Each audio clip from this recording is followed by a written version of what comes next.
Lecrae, from the A train to the A. I'm coming in hot. I don't do the most, but I do a lot. I'ma make a toast, cause we still alive. No big, not the right cup for this. I feel like Pac. I shoot a shot. I'm coming in hot. Coming in. Shoot that shot. Hey, why not? Hey, yeah. I'm coming in. Wake 'em up, wake 'em up. Wake 'em up, wake 'em up. See him still sleeping, so I had to shake 'em up. I kept it too real. I wasn't faking up. My real life was a headline. Your real life got a deadline. My timeline was a hashtag. Your timeline just a hate crime. Coming in hot, feeling like Pac. Back in 9-4 when he took 5 shots. Too much drive to ride your wave. Ditch my top and I'm off that lot. Black on black on black on black on black on black on black. You don't have to ball a rap to get them racks on racks. Uber poolers trying to catch my vibe and find my way. Yeah, I know I'm ratchet, but I'm really safe. Hot sauce dripping. Everybody wanna start dipping. First nobody wanna listen. Now everybody pay attention. Now everybody pay fee. Even Trump gotta take a knee. When the horn blow, y'all gon' see. Make the wall fall down like yee. I don't do the most, but I do a lot. I'ma make a toast, cause we still alive. No big, I feel like Pac. I shoot the shot. I'm coming in hot. Coming in hot, coming in hot. Shoot that shot, shoot that shot. Shoot, why not? Hey, why not? Ain't no big, ain't no big. Feel like Pac, feel like Pac. We can't lose, we can't stop, we can't stop. Yeah, coming in hot. Coming in hot. Coming in hot. Shoot that shot. I'ma make it toast, why not? We still alive. Hey, why not? No big, hey, watch out. I feel like Pac. I shoot a shot. I'm coming in hot. Coming in hot.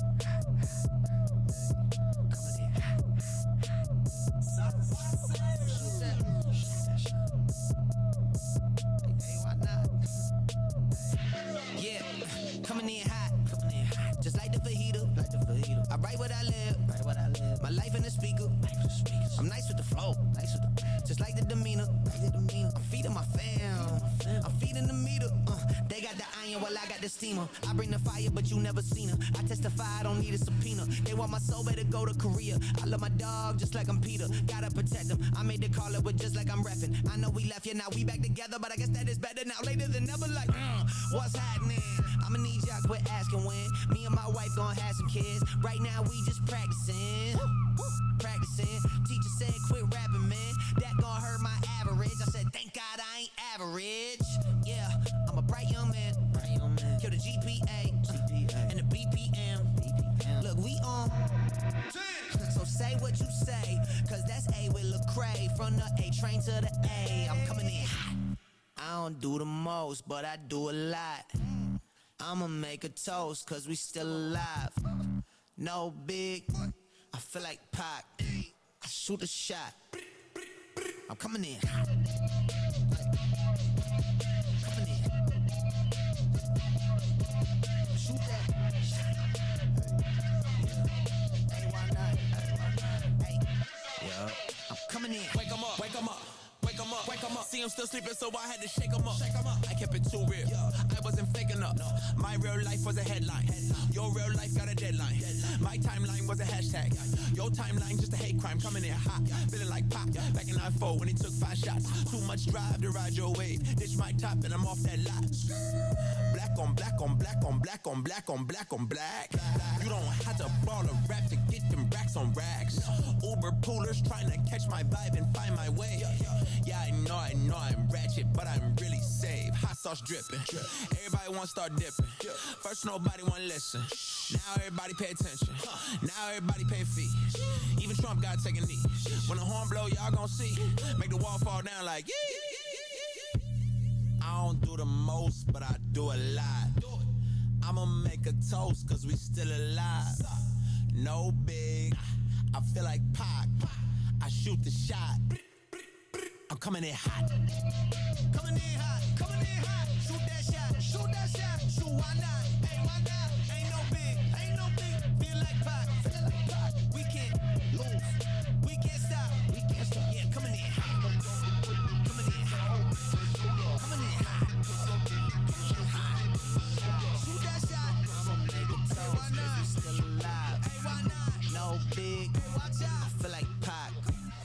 shoot a shot. I'm coming in hot. Coming in hot.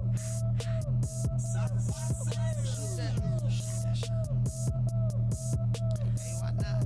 What's up? What's up? What's up? It's My Convo 360, ladies and gentlemen. We are live tonight. I hope you guys are ready for an amazing show tonight. We have a hot topic on our hands.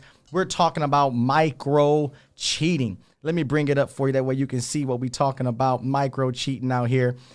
And I think this is a great topic. We've covered some cheating issues in the last 2 episodes, and I think this is going to add great value to the conversation. So I want to welcome my co-host, my main man, Eric, and my main man, Leon, the Phenom Martin. What it do out there? Welcome, fellas, to the show, and we are ready to go. So let's jump on in. We are talking about micro cheating, and so I want to show you guys. I'm going to pull it up on the screen here. I pulled up some stats about cheating, and I think these stats might blow y'all mind a little bit. And so let's first dive into that, and then we will talk about it. And so I'm pulling, for those that are watching live, it's on your screen. And I found this on the Institute for Family Studies. And it was talking about the demographics of cheating in America, the percent of people who reported having sex with someone other than their spouse while married. Now, a little bit of context, this study was done with only married people or those that were verified to be married in the past. So they might have been a widow or they might be divorced, but every single person in this entire study was actually married. So out of everyone that was talked to and about cheating and asked about cheating, 16% of every single person that was asked, the total, had cheated before out of 100%. Now, it broke down to different categories, from man and woman, from color to age to college education. It also broke down not only those things, it broke down as relates to their race, if religious or not. And so let's kind of look at really quickly these stats, and then let's discuss. As it relates to men, 20% of men said they cheat, and they have cheated while married. Okay. 13% of women said they had cheated. Okay. So let's pause for a moment. Out of the 100%, 20% made it clear of men that they cheated. So 2 out of 10. Then 13% said they cheated for women, which would now literally, out of that 100% per se, you're looking at about 1.3 out of, Right. that 10. Right. So what are you guys' thoughts about that? 20% of men cheated, which is 2%. Which is, like 2 out of 10. And then like 1.3 of them out of 10 cheated for women. That margin is slim. It is slim. Definitely slim. I feel like. Can I just It's be tiny. real? Okay, I'm gonna be real. Yeah. I feel like the numbers are low. I Okay. feel like out of the 10 people that we're talking about, I think more people cheat than what they said. I believe it. I think that this here is probably the most conservative figure. Right. Because people are being asked and they might not feel comfortable. Also, really quick, I want to plug the comment section. We now have a new feature on here that if you have a comment, please put the comment there. If you have a question, put the question in the comments. We want the audience participation. And so if you have a thought you want to share or you have a question you want to ask, we're going to try to bring some of those up and discuss it during the broadcast. So in the comments, keep it rolling, be active, like, love, all those great things, but also bring your questions in those comments. And so starting out, we see that men 20%, women 13%. Now watch this. Caucasians, 16%. African-American, 22%. Hispanic, 13%. So really, Caucasians and blacks are doing the most. And then right behind the blacks and the whites is Hispanic. So if you're Hispanic, you ain't get away free either. And so the next category I thought was absolutely profound. Age. Okay. Now watch this. 18 to 34-year-old, 11%. 34-year-old to 64 years old, 17%. 65 years old plus, 18%. Wait, hold up. Yes. How the old people? Yes, the old people are on fire. The 65 and above have the highest numbers. Look at that. Yeah. The highest number is 18% for 65 and above, and then 35 to 64 was 17%, and then 18 to 34 was, I believe it was 11%. And so it's kind of the mid-age to the old school that are putting it down. Yeah. Wow. It's interesting, the generation of that age group, though. Yeah. Where they come from. We're talking about the swinging 60s. Yep. That's Right? That's true. The That's flower true. of power. That's true. Yeah, A lot that of is folks true. was out here. They was out here getting It was it. pretty savage. Yeah, You know what I'm saying? that's true. Hey, Woodstock was big, was it? Listen, you sowing your oats, right? Papa was a Rolling Stone. And you can make the argument that generation had more of a freedom in that sex. That's in that, true. In that generation than we might have today, Yeah. and that says a lot because we're in the social media age. Yeah. and it's crazy right now. Right. But man, honestly, I thought the younger numbers would have been more. I did. Yeah. I mean, they're not far off. I mean, yeah. it's not like a drastic cutoff, but there's a 6% gap between 18, 34, and 35 and 64. Now check this out. This might get you off guard. Education, high school or less, 15%. Some college, 18%. College or more, 16%. So literally, it's 15, 16, 18. High school was the lowest, Right. high school or less. College came in second, college or more was 16%. Some college, 18%. So really, when it comes to education, it didn't really have a difference. Because I don't think people are asking, do you have a agree before I jump in your bed? Right. I don't think that's really a conversation. But now this is the one I wanted to get to. Grew up with both parents, 15%. Okay. Did not grow up with both parents, single family house, 18%. Okay. There's only a 3% difference from the nuclear family to the singular parent family. That I thought was very intriguing. Absolutely. 3% difference. Well, I mean, I think it depends though, because just because you have a father at home, I don't think it takes away you being a cheater. So I'm not shocked by those numbers. I was shocked. Yeah, it just goes to show you that loyalty is not hereditary. Right? It's not necessarily indicated No. by, sometimes you might come from a byproduct of your parents cheating, right? You got Poppin was a Rolling Stone type. Yeah. And so you grew up with the consequences of somebody's infidelity. Yeah. And then you go on to say, you know what, I'm not going to split my home up the way I saw my situation be. Right. So it can impact you in that way, but it also can impact you where you see cheating young, Yeah. and it normalizes it for you. That's true. Right. And then that's a problem because it makes it to where the consequences of the cheating are never communicated, only the pleasure of it.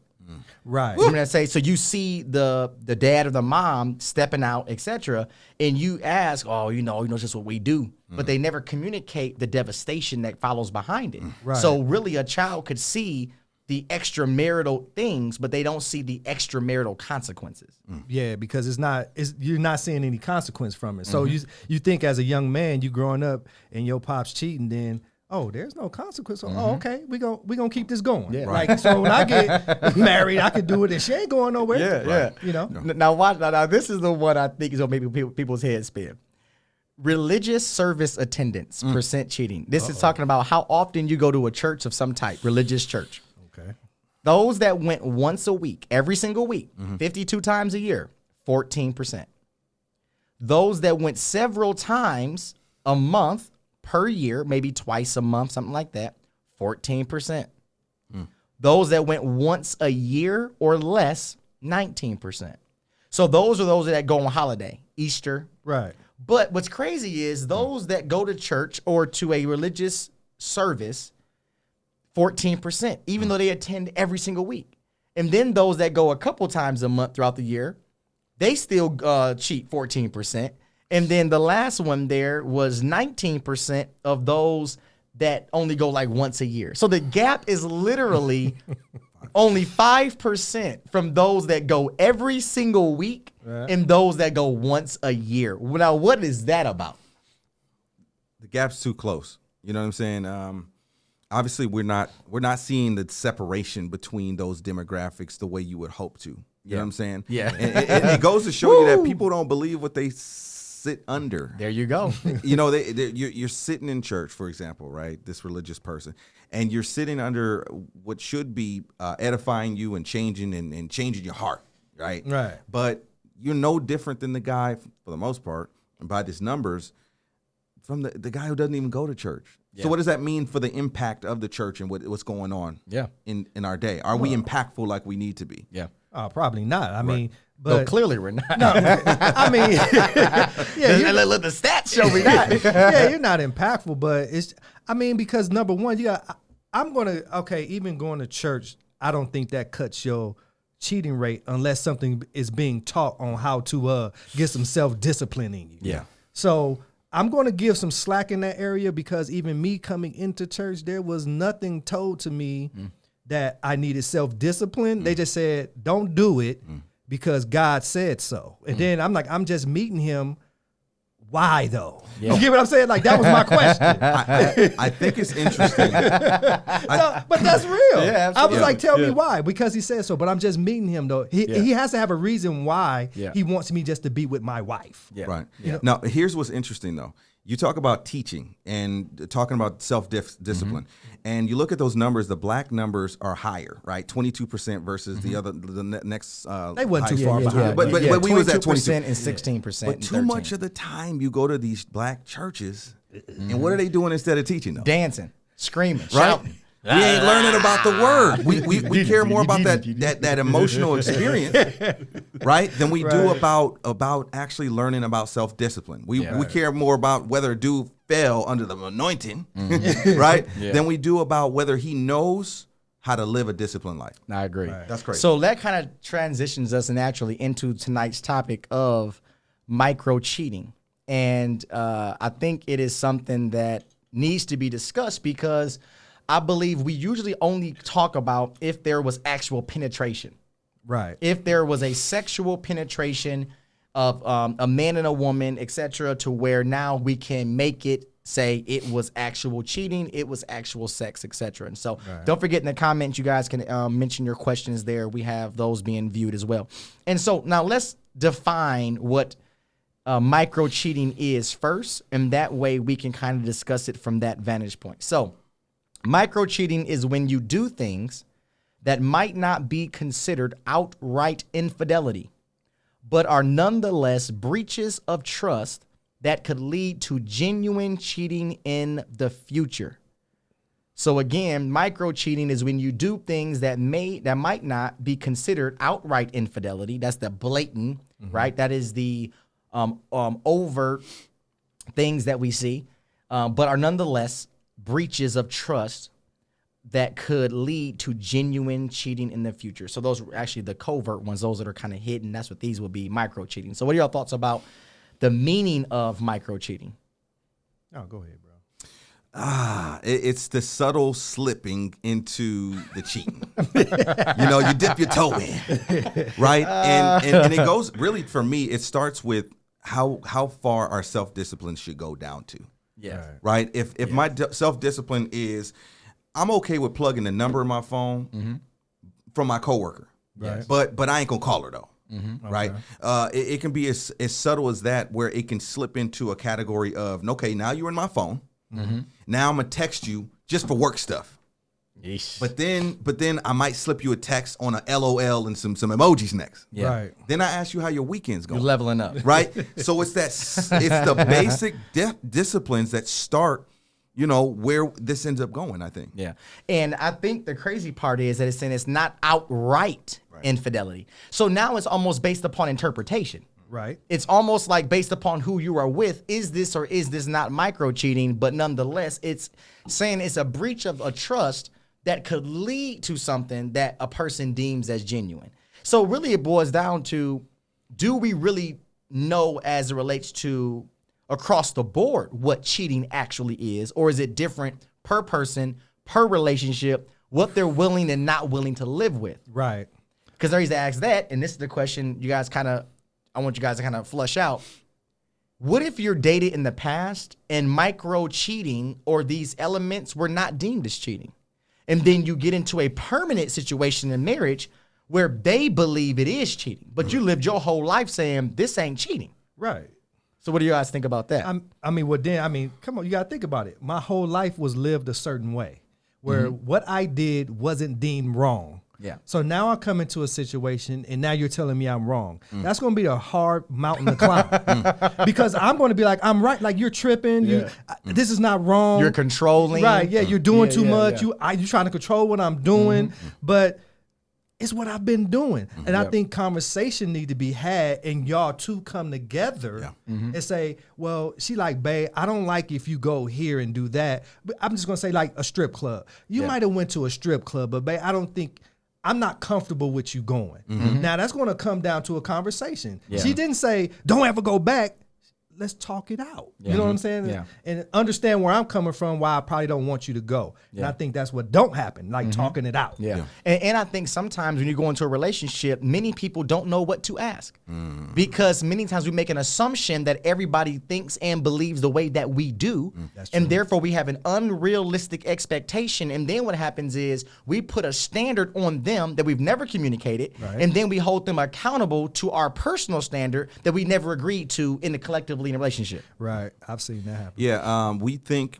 Okay, so basically, what you're saying is our childhood and our experiences lead us to understand what cheating is. Well, not childhood. Hopefully. Well, hold on. If you 3 years old, you should have no experience on cheating. It could, but here's why. Here's how. Here's the subtlety. Okay. Let's say this. Your loyalty is framed by not only your relationships intimately, right? Your romantic relationships, but also your relationships with your parents that preceded them.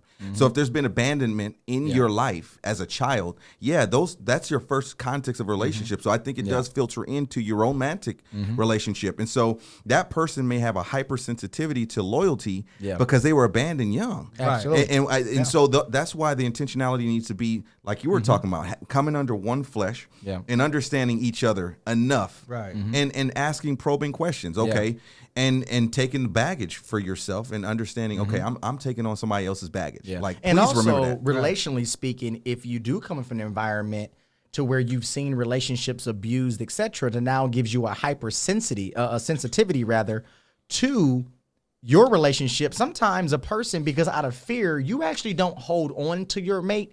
You actually smother your mate. Oh, man. So sometimes the reason the relationship is dead is because you're choking the life out of it and fear you will lose it. But the fear of losing it causes you to lose it because you suck the oxygen out of it through smothering it. Yeah, that's true. You think about it this way. You have people that will literally track where their spouse go through their GPS. Oh, absolutely. I think that's not on my watch.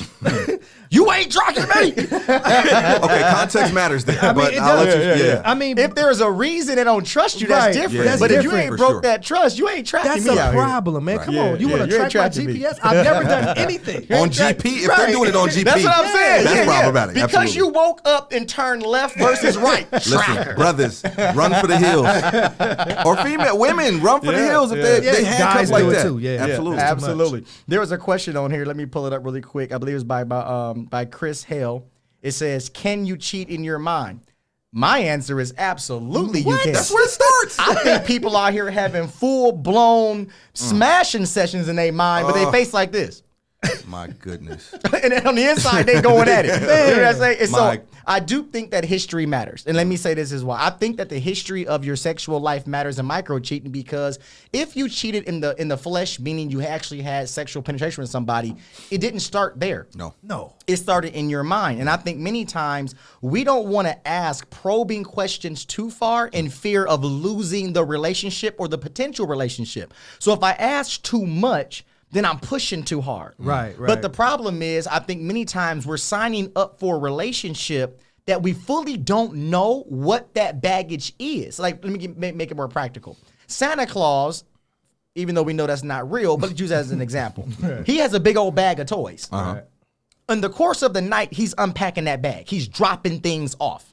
We come to relationships having dropped nothing off. No. But yet we don't ask no questions about what's in the bag. How many items are in the bag? Why did you pick what you picked in the bag? What happened to each item in the bag, relationally speaking? So in essence, you're dating somebody, but you're dating everybody in their bag too. Yeah. Right, man, for sure. Especially if you smashed them. Oh, Yeah. That's a true point. Like this is why you got to know what you're saying yes to. You bet your context matter. So whatever you whatever brokenness you're bringing into that relationship, that person is in charge of now. A lot of times we have these baggages and we put it on our mate to heal us. And sometimes people, they select their mate based on the person's perception that this person can heal me. Right. And so your personality Looking for type. a savior complex. The personality type. I'm looking for somebody nice. I'm looking for somebody understanding. I'm looking for all these attributes because I want and I need you to heal me. Right. Rather than coming into a relationship as someone who provides something to someone else, being selfish. This is why so much of the time relationships are selfish, because they're self-centered in their decision to even find a mate. Yeah.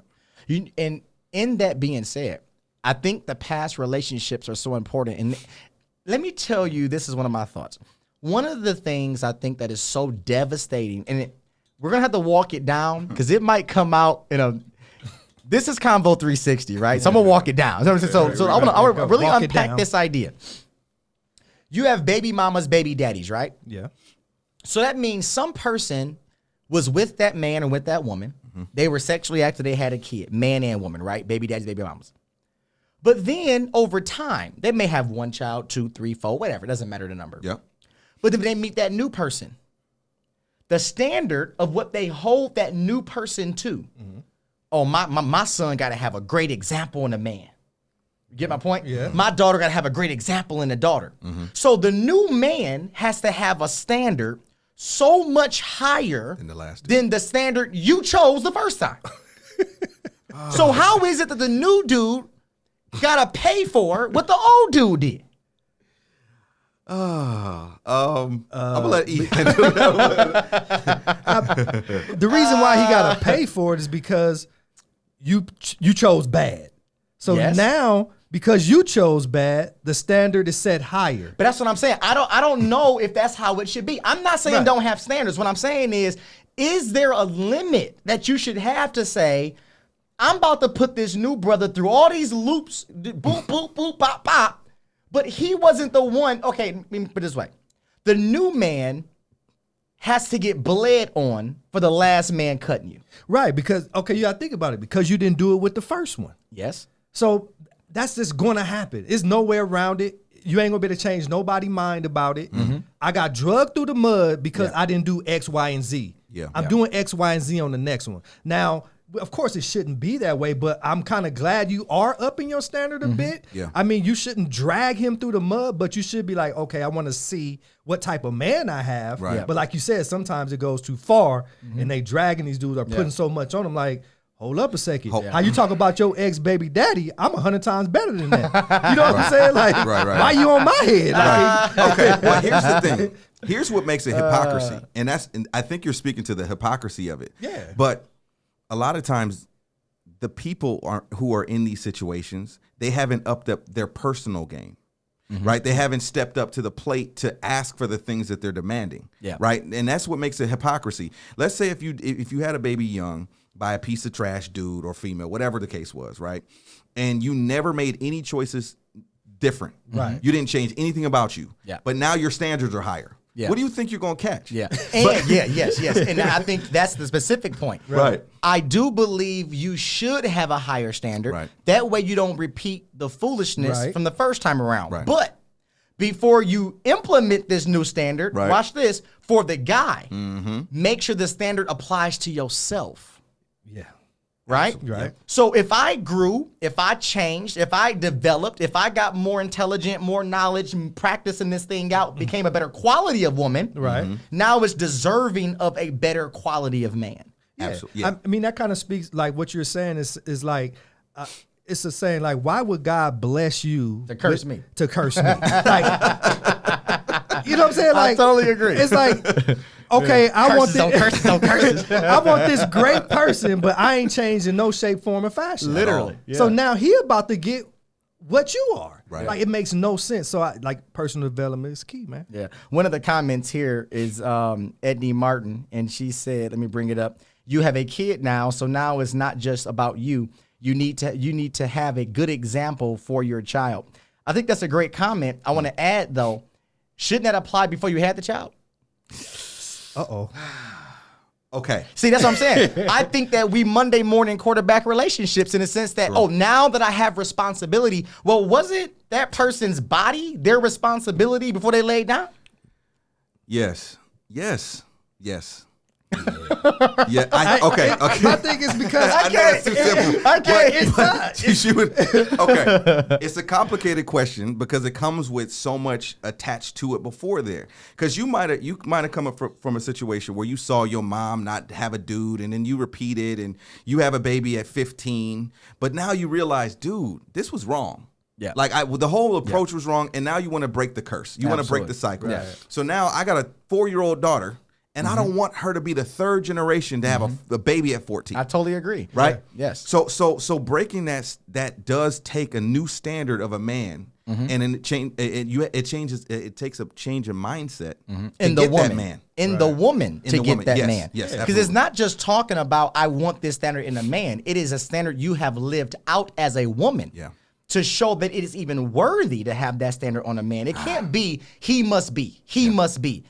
You must be. Yeah, because you're bringing in an extra whole other person. Absolutely. Especially if the man has no kids. Yes. Like, come on. Like, if he have kids now, okay, it's kind of a blended thing. Yes. But you're putting a standard on a guy that has no kids, talking about I want something better. Well, I wanted something better too. Absolutely. I have a spin-off question. Go ahead. My spin-off question is what women should do if they're looking for a mate when they have a child. What attributes should they be looking for, or signs that this is actually a good dude if I have a child? Yeah, I don't answer it from the front to the back. I answer it from the back to the front in this regard. Before I ever ask what type of man I should have around my child, the first thing I'm going to do is what type of a woman should I be to my child? Because the man I find can't be the standard. I can't wait to give the standard until he shows up. Let me get this guy so that this guy can show my son or daughter what to be. Right. It has to be, I have to be that standard. Right. Show them that standard. That way, when I pick a guy, I'm picking what matches what I already am. Right. So my kid will see synergy versus a brand new revelation. Right. Something totally different what they've been living. That's my point. Yeah. Absolutely. So if you're living the standard, when you meet him, that's nothing more than confirmation on this how I should be living the entire time. Bars. That went platinum. Okay. Yeah. So let me ask this here. Talking about the micro cheating. Let's find out what we consider micro cheating to be. Right? So we're not talking about sexual intercourse at this point. We're talking about the micros, right? micro, So let me bring up an example here and let's see what we think. So let me grab it really quick. If you delete text, call log, or search history, have you cheated? It can't be a yes or no answer. You have to walk it down some. I repeat, if you delete text, call log, or search history, have you cheated? Mind you, not deleting it to create space. So let's not go there. Let's be clear. Oh, I needed some space. Get some of my data back. No. Yeah. We're talking about because there's something you didn't want somebody to see. Yeah, so you're hiding something. Yeah. So that could be a form of cheating if you're hiding something from the person. You don't want them to see it because if they see it, you in trouble. Okay. It can be nuanced, and I'll say it this way. If you're in a relationship that has abuse in it, or there's something else going on where there's some kind of manipulations going on, you might have a therapist you might not want your spouse or that person to know you're talking to as a result of what's going on in the relationship. That's a different twist. That's a different twist, right? But that's a safe one though. We're just talking about deleting. Let's dissect it. I Right? mean, no, but I'm saying, if a person found out I was going to a therapist, they're not gonna say, "Yo, you cheating on me." Right. Well, if They I'm gon- an abuser, I may not like you're even getting help. I mean, I got that, but this is more so about cheating, though. Yeah. So I mean, not okay. an abuse. We're just saying a man Sure. or a woman deleting a message because they don't want nobody to see it. yes, Right. yes, Yeah, if you at that point where you're deleting, there's something hidden in your heart that you don't want out. You know, and it doesn't even have to be something really blatant cheating either. It could be that coworker we talked about. yeah. Right. Right? You might have started something that you know I don't even want the smell of this in the air. Right, because I don't need you to know that Natalie is kind of fine. At Now, my job. is that cheating? That's the question. Is that cheating if let's say Natalie sent you something and she was like, "Hey, how are you?" blah blah blah, but you know in your heart it was a little bit more. Yeah. Is that cheating, or is that just going a little too far? Is that It's grounds for a big issue, a big blow up? It could be, because if you keep getting messages from Natalie, pictures and all that, bruh. Or from Steve. Or from Steve, yeah. Right. I mean, come on. I mean, everything starts in your mind first. So, I mean, if I keep seeing her, talking to her, or vice versa, she keep talking to him, yeah, it's going to lead to a physical act. So Yeah.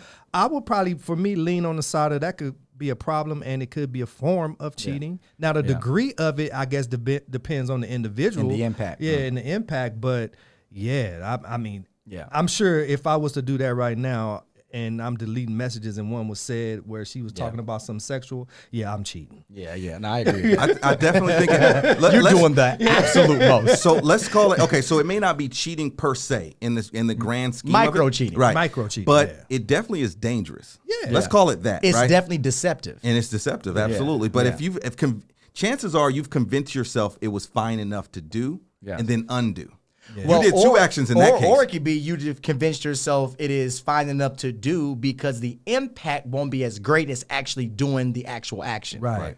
I have this like little fantasy world of conversation and pictures, That doesn't exist. but nothing ever happens between us sexually. So you're going, Yeah. you're somewhere else. So I think that's grounds for, we can call that emotional cheating, right? Yeah. Oh, Because yeah. at that point Yeah. you haven't necessarily penetrated anybody, but you're forming an emotional attachment to somebody, Which that- could be worse. right? Yeah. Where the next step might lead there, but you're Yeah. on the first steps of some really serious stuff. So there was a survey of 7,000 people, 7,000, right? And there were questions asked, and they were asking, do you consider this cheating? Okay. So this is broken down for percent. Out of 7,000 people, Okay. the first one was contacting an ex on social media. 24% of the 7,000 said it was not cheating.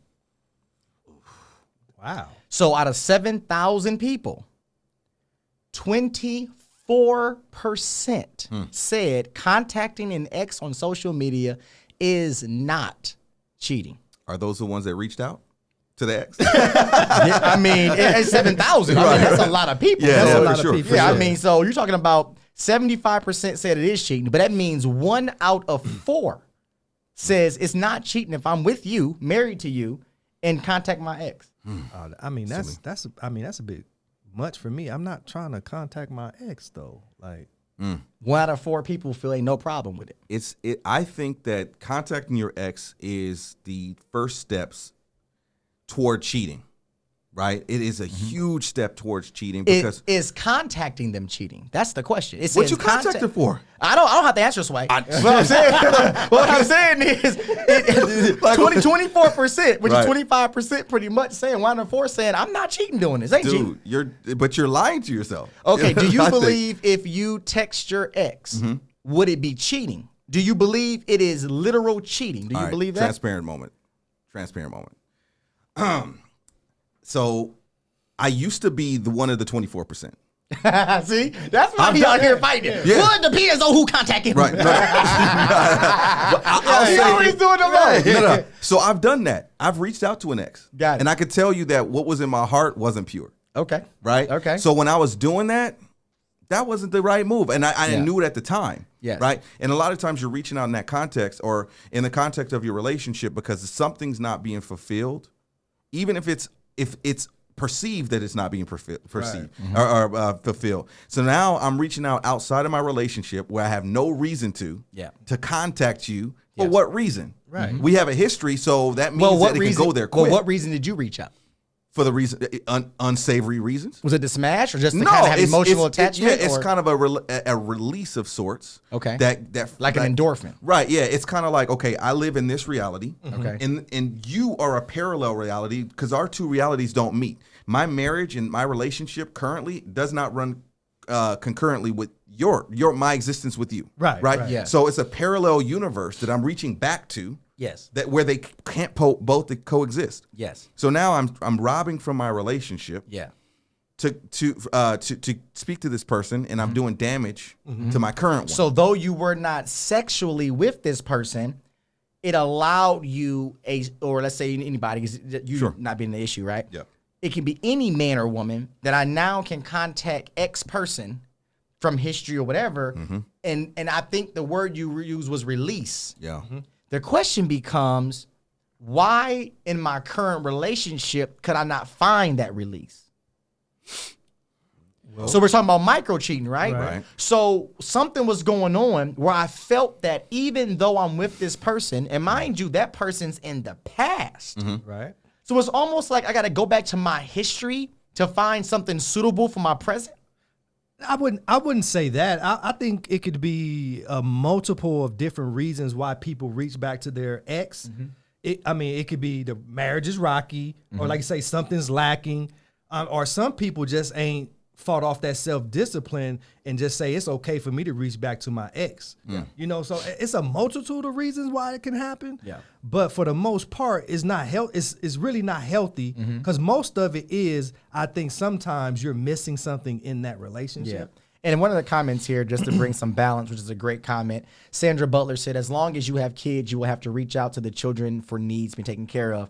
That I agree with. I think that's a bit of a different context in the sense of we're speaking specifically to reaching back for something you should not be reaching back for. But to Right. bring that balance, I agree with her. If it's something that is appropriate for your kids, etc., that's a difference, Right. which would be appropriate. But that's not reaching back like you were mentioning. Yeah. I'm reaching back to get something that fulfills me, that gives me a release. But I think that could be a micro cheating. Absolutely. To for where, and how about this? What if that man has expressed what his needs are and they're completely unmet? He reaches back because familiarity says, even though I can't get it from you, I'm not sexually involved, but this conversation gives me something emotionally that you're not. Yeah. What does that look like? Okay, what it looks like is a lack of it's a lack of self-discipline to say, I made a decision to be with you come hell or high water.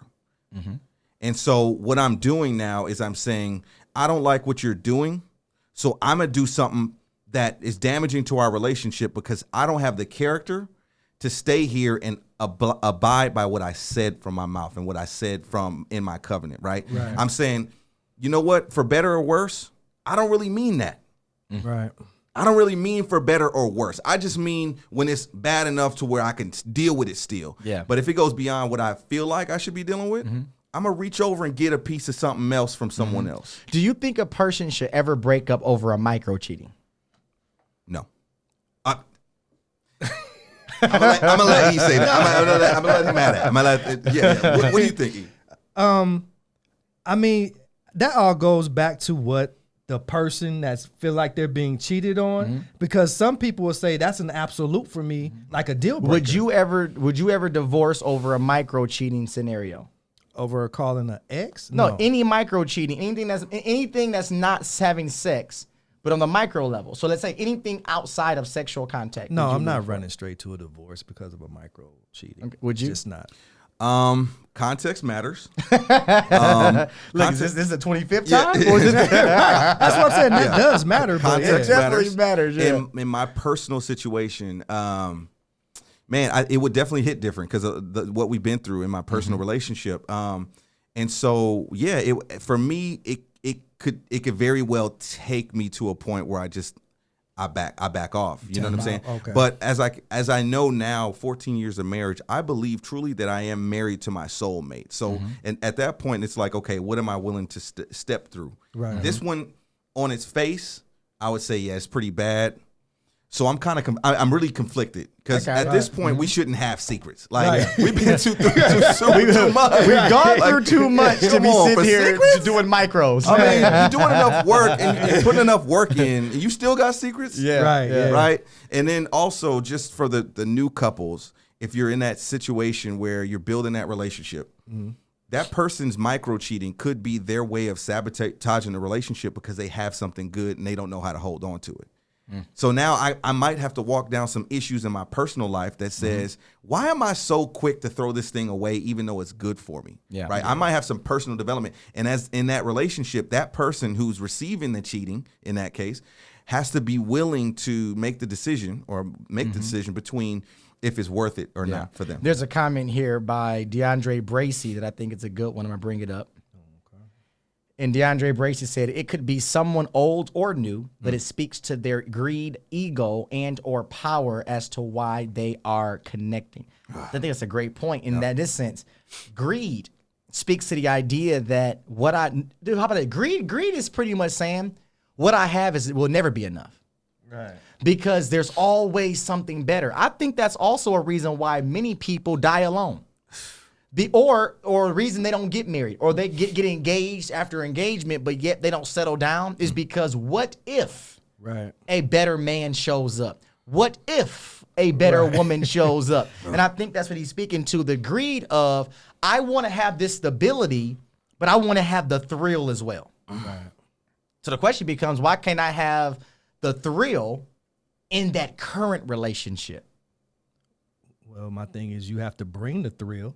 Okay. I mean, it's like you can have the thrill, but I think it goes back to, once again, you wanting your cake and eating it too. Most of the time as men, it's like you have this thing here, it's beautiful, it's nice, but then it's like, okay, I'm kind of tired of that right now. I want something different. You know what I mean? Like, it's like you get a car. When you buy a car, you get a new Charger or something, that V8 or that RT, that Hemi. And you be like, you just pumped. Yeah. But then, you look up, you see another car, you be like, wait a minute, man. Like, this is fly. I done had it for a year, but I need something different. And it's a Tesla, though. And it's a Tesla. Well, and I say that because it could be completely different model of car. Yes. It could be something completely, you might be with a sister, soul sister. Yeah. And the next thing you know, Yeah. Let me ask you guys this. Barbie shows up. Do you guys have any and I'm not even speaking sexually per se, but they can include that too, but even outside of that, it can be platonic as all get out. But do any of you guys still have current contact with anybody you ever dated before in the past of any type? Now, mind you, I prefaced it that way y'all don't get shot when y'all get to the crib. I can preference it this way. I mean, I can keep it real 100. Like, I have contact with them, but not like we're talking on a regular basis. Like it's like you see them through Facebook. They're married. You know what I'm saying? I'm married. Ain't nobody having these conversations. Oh, let's meet up to go out to lunch or nothing. Yeah. It's like you had these different levels of, I guess, friendship. Yeah. And it's just like, hey, I see your wife or your daughter doing this. It's like just to keep up, but it's not where I'm out here just reaching out to them like, hey, how's everything going? And, all that type of stuff. So I got you. If you I guess if you didn't break up with them and they were like, I hate your guts, like, you know what I'm saying? It was a friendship there in a sense. And then y'all just went y'all separate ways and did life, but still like, but like conversations? No. I get it. Nah, I don't have conversations with them, but we've actually spoke before. Right. People ain't going to like me. Look, that's okay. We ain't here to be liked anyway. Because I'm like a spiritual monk when it comes down to these things. And I just mean that my standards are super high with these kind of things on a personal.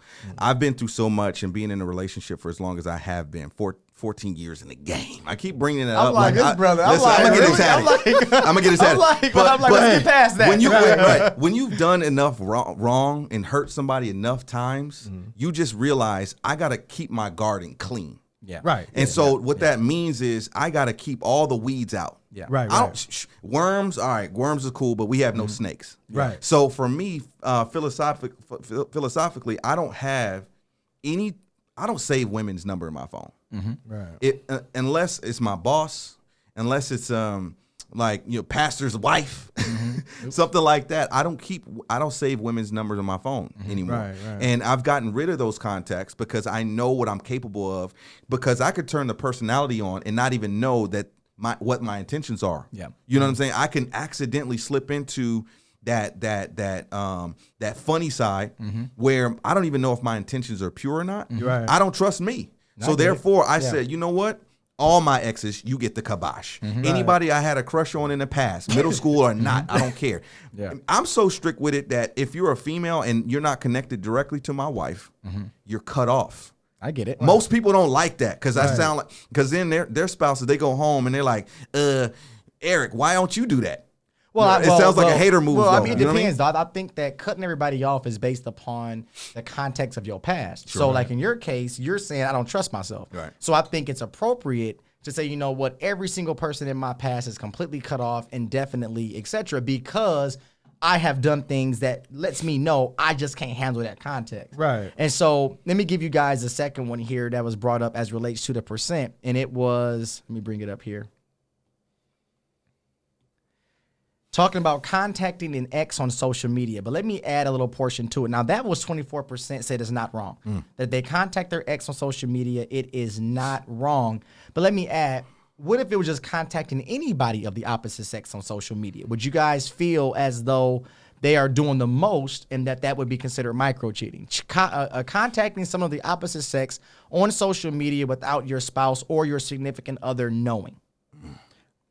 I would say it would be a form of cheating in a sense where my thing would be, why are you reaching out to them? If they're not selling a product, purse, bag, hair, workout, eyelashes, you know what I'm saying? Like, I mean, Wigs. you know, I'm saying it has to be a purpose to the reach. Right. If it's just a random person, yeah, that's a bit different, because that would be like me reaching out to a random female that I'm not getting any type of service from. She don't have a business. Why am I having conversation with her? Yeah. I'm going to quote Drake here, and I'm not going to do that often. But he said, no new friends, right? No new friends. We don't need those. Okay. We don't need them, because chances are I'm lying to myself about why I'm reaching out in the first place. Yes. Right. Right. Yeah. So I'm starting a conversation with somebody I have no business doing it. And I'm just saying, well, I want to, you know, I liked your post, or I like what you said back there. Yeah. But you could have said that on a like or whatever else. Yeah. But that's where it gets slippery. But I think, and you even mentioned that about a like, I think actually people don't necessarily reach out. I think they do. This one right here. Liking, loving in a social media post, 37% said it's not cheating. Right. So it's kind of, okay, yeah, you may not reach out to them, but should you be hitting that like button on photos that ain't your wife? That ain't your husband? Just this guy you think secretly is attractive. Oh, you know what? Oh, he's an influencer. Right. Oh, he's an encouraging person. So you can use that as your cover up. You can. Hit that like, but you know you ain't liking for that content. Why aren't you influenced by your man? Huh? That one hits. Somebody gonna be mad. That's true though. But you know what? I'm gonna be out here a little bit. Yeah. I kind of lean to the other side with it. Okay. Like, if she's liking some guys, now depending on what the picture is though, you know, if he's an influencer and he does a lot of whatever, you can hit the like influencer. I'm not tripping. Yeah. Right.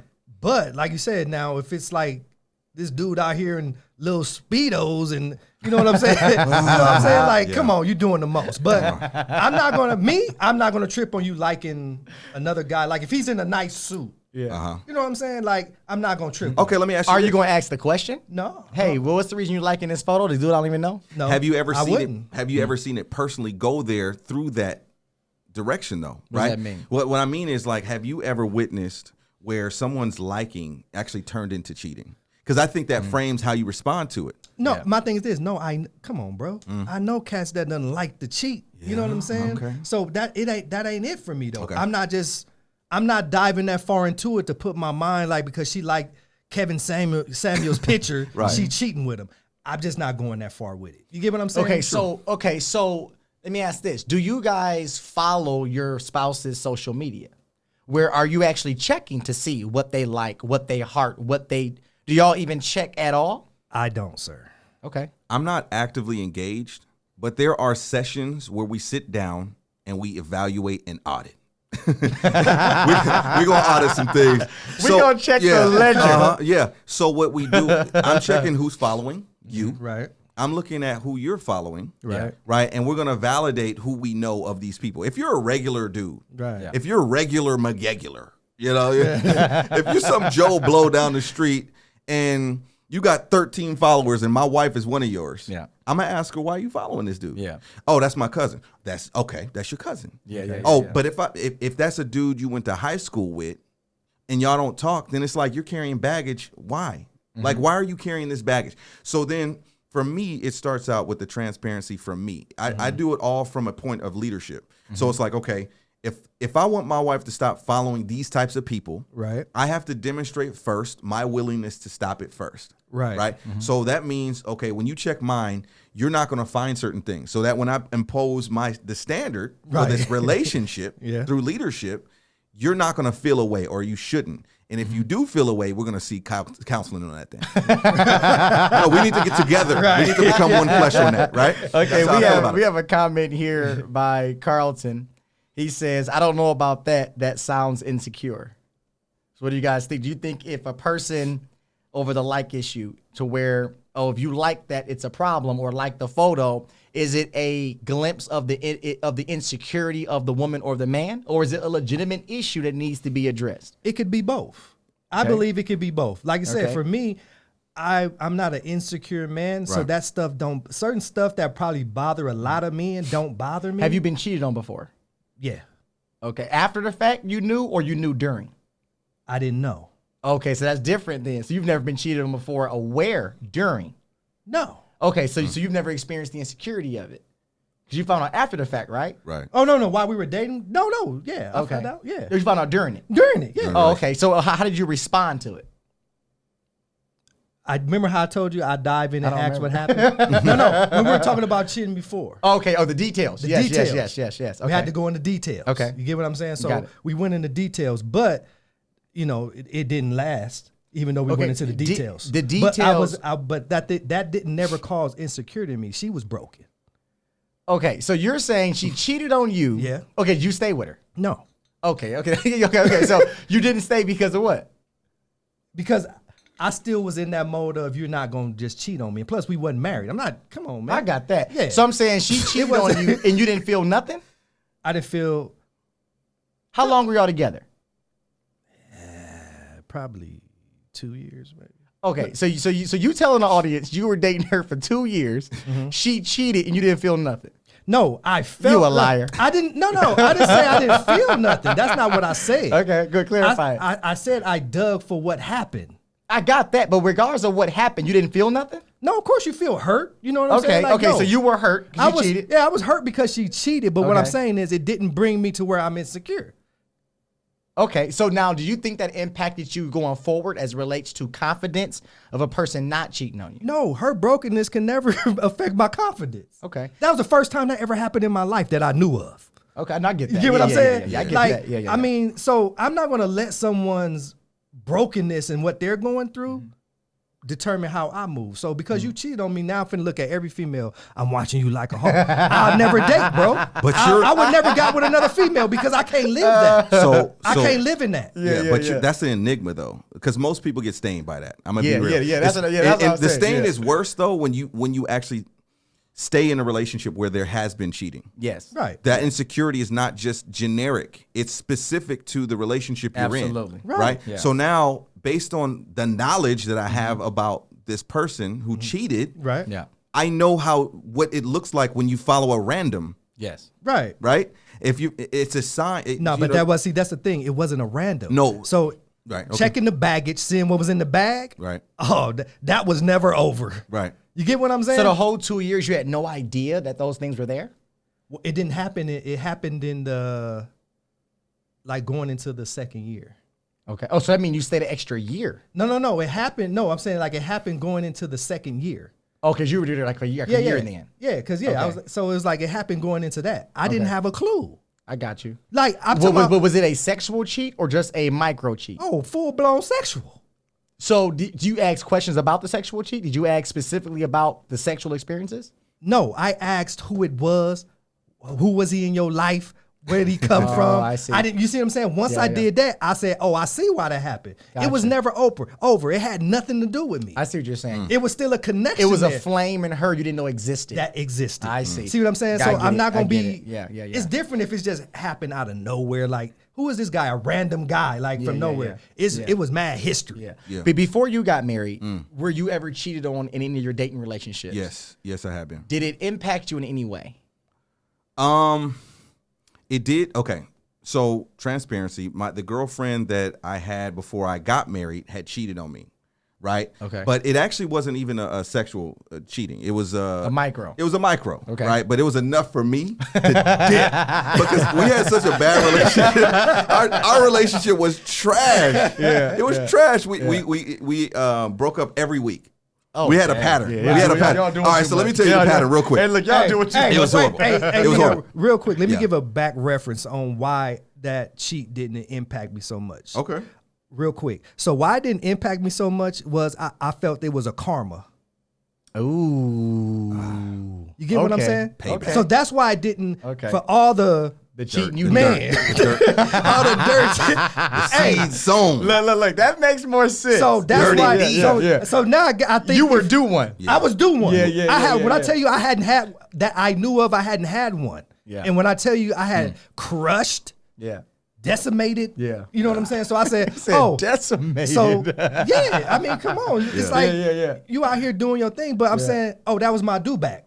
Yeah. And that's why I took it on the chin and I kept get moving. that. Yeah. You know what I'm saying? I can definitely see that. Yeah, so okay, going back to Go ahead. We had a pattern. We would break up on Monday. Okay. Yeah. Every week. And we wouldn't talk to each other until Friday. And then I love it. Look, lay it out for us. okay. So then Saturday it would kind of be cool. Sunday we'd be back on, and then Monday we'd be back off. So my relationship was trash. So eventually cheating. Look, I was definitely doing my thing too. Right. So I was out here. Yeah. But when she did it, I'm like, I'm out because this relationship's trash. There's nothing to hold on to. So it didn't impact me in like this emotional way. Right. Yeah. But I definitely was like, okay, I came from a history of cheating though. Yeah. Right. From me. Got it. You see what I'm saying? And that pattern, I will say, carried into my next relationship. Yeah. But I wasn't broken from that. I think I take that back. There was some brokenness because she was dangling some things in my over my head because we were in contact a little bit afterward. But so there was a little bit of that. So yeah, I was impacted. Yeah. Let me ask you guys Think about this. it Do again. you think a big issue in relationships would be is it cheating to check out the other sex on social media? Do you guys find that in relationships that checking out other people you think are attractive, hot, etc. is a big issue nowadays, relationally speaking? I think for a lot of people it can be. Yeah. Because if you don't have any type of self-discipline or restraint or anything, it's going to lead to something else. Like, why are you checking all these other females out? Like, what is your purpose? What is your mission in doing it? It's not off topic, but kind of on topic because we're talking about social media, right? Okay, you remember the girl that was on that the one that said "Catch Me Outside"? Oh yeah, her name is the little small little girl, Yeah, the one her that was name- ghetto as crap. Her name is Bad Bunny now. But hold up. Hold up. This tripped me out. Look, hold up. Her name is Bad Bunny, right? Yeah. So she's on Instagram and got, pictures or whatever, right? Okay. Bro, when she turned 18, she made an OnlyFans page. She broke OnlyFans. She made $1 million in 6 hours. Wow. So that means how many men were waiting? But she was a baby a week prior. That's horrible. It was statutory rape 24 hours prior. 10 minutes ago. Yeah, 10 minutes ago. But now she's That is- putting wow. new content. So are we cheating? Am I cheating to wait Wow. to go to her page if I'm a married man? How many married men when they checked her page out?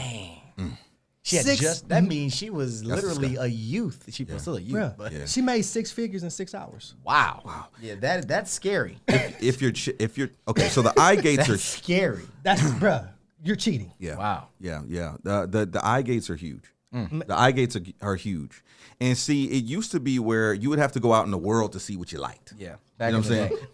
You would have to go somewhere, leave the house. Right. But we got, so internet was one way to start doing this crazy stuff in porn. Right. But now I don't even need to go Google or check anything out. I could just go on my social media, go to my Discover, and see some craziness in there. Yeah. And that's the nuance of cheating now, where it's become so refined. It went from going out into the world and getting it to Googling it or going on a website. And now it's as subtle as a Discover. Right. And when I land on that page, yeah, it's the same thing. You're just doing it in such a granular way, a small, minute way that, I believe that. And real quick, going back to when the guy said, you know, the one guy he had asked the question, I can't remember right now. Oh, about in your mind. Is cheating. You know, if you have a visual in your mind, is that cheating, right? Okay. So going back to that, you have to understand men are visual. And my thing is this, I'm gonna speak for me, visual. So my thing is this. So this is let's get it. If I saw a woman, bro, it wasn't just, I saw a woman. I saw that woman in what I wanted to have her in. Oh, wow. Wow. Think about that for a second. Visual. That's how vivid the mind is. I take her in her natural, put her in here. She has no clothes on, bro. We're visual, bro. A lot of men can do that. Did that stop? Did that stop times you got married, or was that like a walk down? Bro, that was a walk down. Remember I told you? Look, let alone getting away from the physical of not doing it. Yeah. You know, once I got saved, I was like, wait a minute, bro. My mind. Yeah. That was a battle, bro. And I think a lot of men, I think women don't understand that too. Coming from a very sexual, promiscuous lifestyle. Yeah. And then now you're saying you got to stop. Okay, what's immediately. like what's the steps to walk that down? Yeah. It was a slow, long walk, Slow bro. burn. And my thing is this: I'm gonna be 100. They ain't all gone. Yeah. The visuals still pop up. Do I have good times? Yeah, but they still come. It ain't nothing I could do with them. Yeah. Now, And that's the cost of doing business. There you go. That's the cost of doing business, because people will lie. And say they don't have them. You lying. But I'm gonna tell you what I think is very important, especially if you have a history to where you was out here liking certain stuff at a high level. That's why it's important what you pick. Yes. Because if you go around here being holy spiritual, and you pick something that is not your natural bent, you gonna struggle, all right. Now a person gonna lie, you know what? You're everything I need. That's what they gonna say. Man, but think about how many bad females or beautiful women you see getting cheated on constantly. yeah. So if it was just about a look, come on, bro. Yeah, we have a question in the comments that's very specific, and I want to bring it up. It is by Carlton Brown. It says, Eric, what steps did you take? I believe he's speaking directly to, you were saying it was so many things having to walk it down. So I think it's more of trying to help a male or female say, what steps can I take to help get the imagery and the history and the past out of my mind, because they're chances are trying to move forward in a more positive direction. The steps were, okay, you're not going to ever remove all of it. Have I forgot a lot of it? Yes. Like where they don't come up. Yeah. But there are those that just are going to come up, whether it's from, watching porn at a high level, videos just real, bro. You ain't even thinking about it. It's there. It's going to be there till you die. And this is why I want people to understand. But I'm not moving in it though. Because I had the thought, I'm like, okay, crap. Let me move on. Yeah. You know what I'm saying? Like, I'm not gonna be like, I'm having a thought. Now let me bathe in it. Let me go. You see what I'm saying? The Now thought came, but I didn't park my car there. I didn't park my car there. Yeah. So that's what you're gonna have to do. Not park your car and there. that's an action item you're saying. One of the ways in which you get past it, male or female, is the thought. You can't control it showing up, you're saying. Can't control But if it shows up, I don't have to park my memory, my imagery, my thoughts, my emotions in that moment. No. I can allow that thought to come uncontrollable, Right. staying controllable. Right. Right? Yeah. So that's something that could probably help, but the idea is you may have to walk it down for years to come. Yeah. So now let me ask you, is that something you communicate to the person, your significant other that you're with right now? That, hey, this is a process that I'm currently going through, struggling with. I'm not actively out here being with somebody, but it's something I have to battle every single day. It depends on what kind of seed you got in the ground. Yeah. Okay. Or how long it's been there. Right. So if I've been a dog my whole relationship, and I haven't even showed that much change in the recent past. Right. and I come to you and give you more drama to hold on to. That's different than a relationship that has been walking in the right direction. We're trying to live some things out. The truth is out there. Right. We've been walking in truth for a while, and then I bring that to you. That's different. So I think when and how you bring that up and the way you go about it matters. It matters what the culture of that relationship is, and can you have the audacity to bring truth because you have so much lies in your relationship now that you got to live out first before you can ever get to the truth of that, right? You might have some other confessions to deal with before you get to what you're doing in your mind. Yeah, I totally agree. Yeah. Right. And I think it's something you definitely have to walk down. Let me bring this one to the floor. It is, do you guys believe it is cheating if a person is revisiting profiles?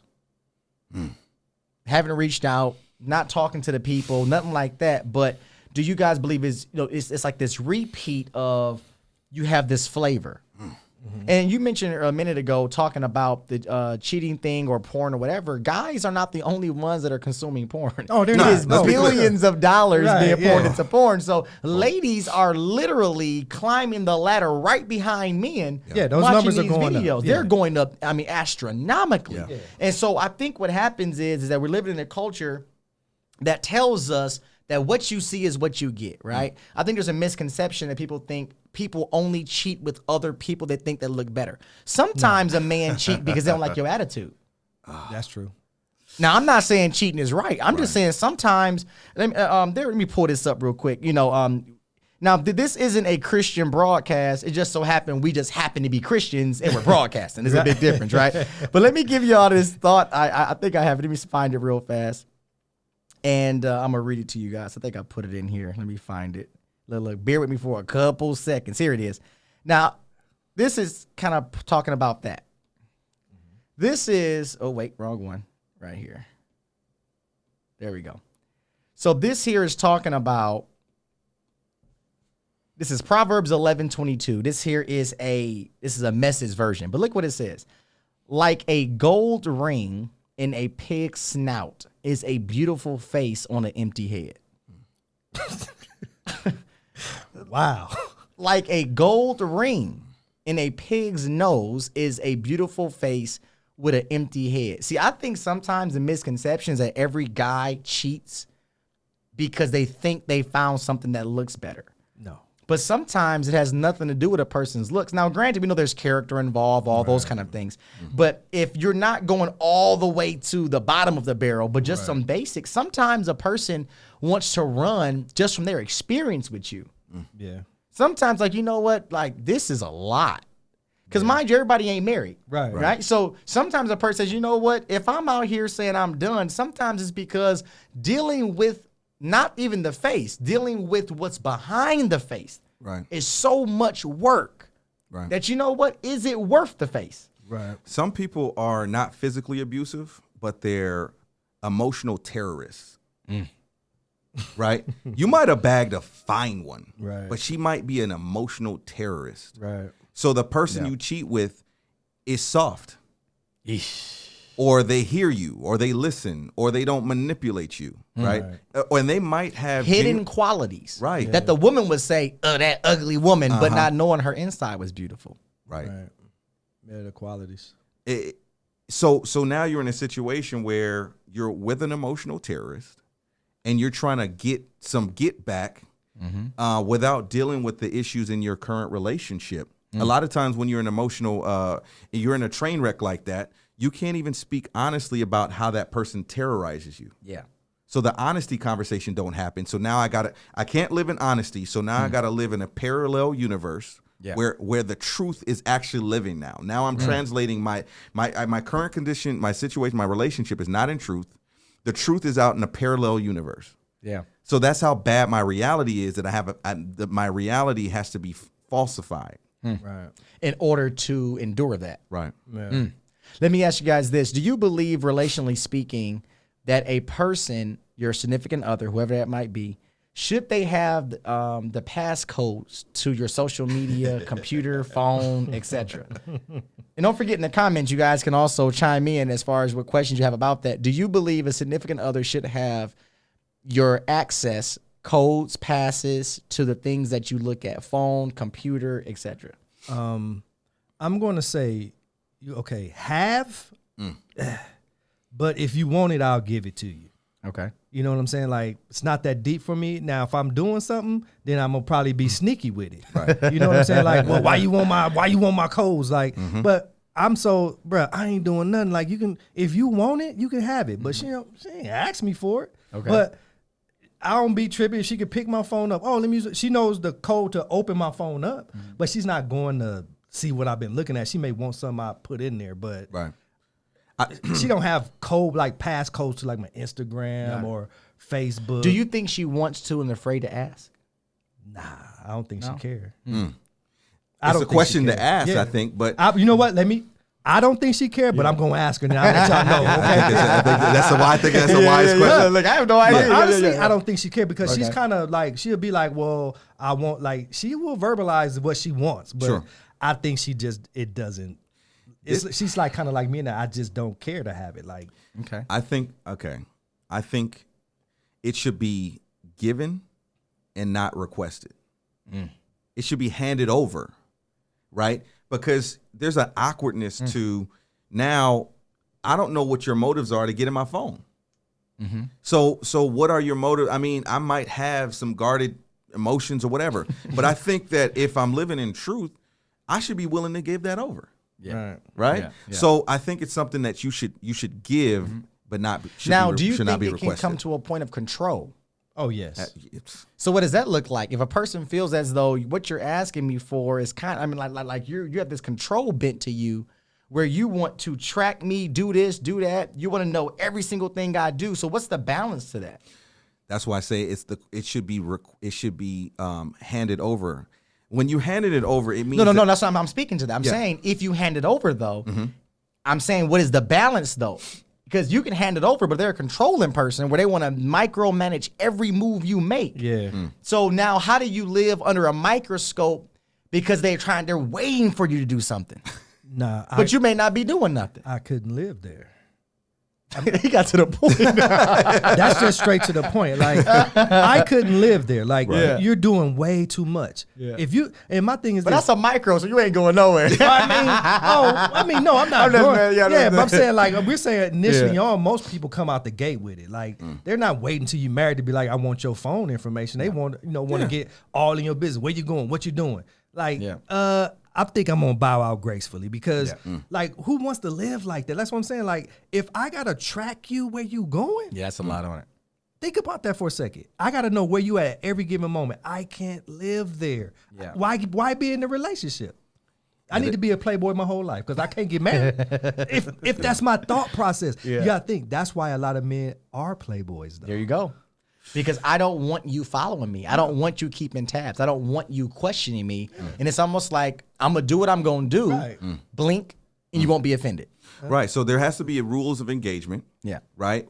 I think what the powerful thing about giving it over as opposed to it being requested, part of the criteria that makes you want to give it over is the trust that I have that you're not going to emotionally destroy me over Yeah. it or hold things over my head or do all this weird stuff. That's the trust that comes with it because you've built that where I know when I hand it to you, you're not going to destroy me or damage me over it. Right. Let me ask you this. Is there a difference between cheating and flirting? Is there a difference? Like my wife has all my codes. I mean, like I've never cared one day. But but when you come to different personality types and all these things, is there a difference between cheating and just doing too much? I look at it kind of like two ways. Like, you have some people that have these very bubbly out, like very welcoming, and sometimes I think people can mistake it as flirting and it's not.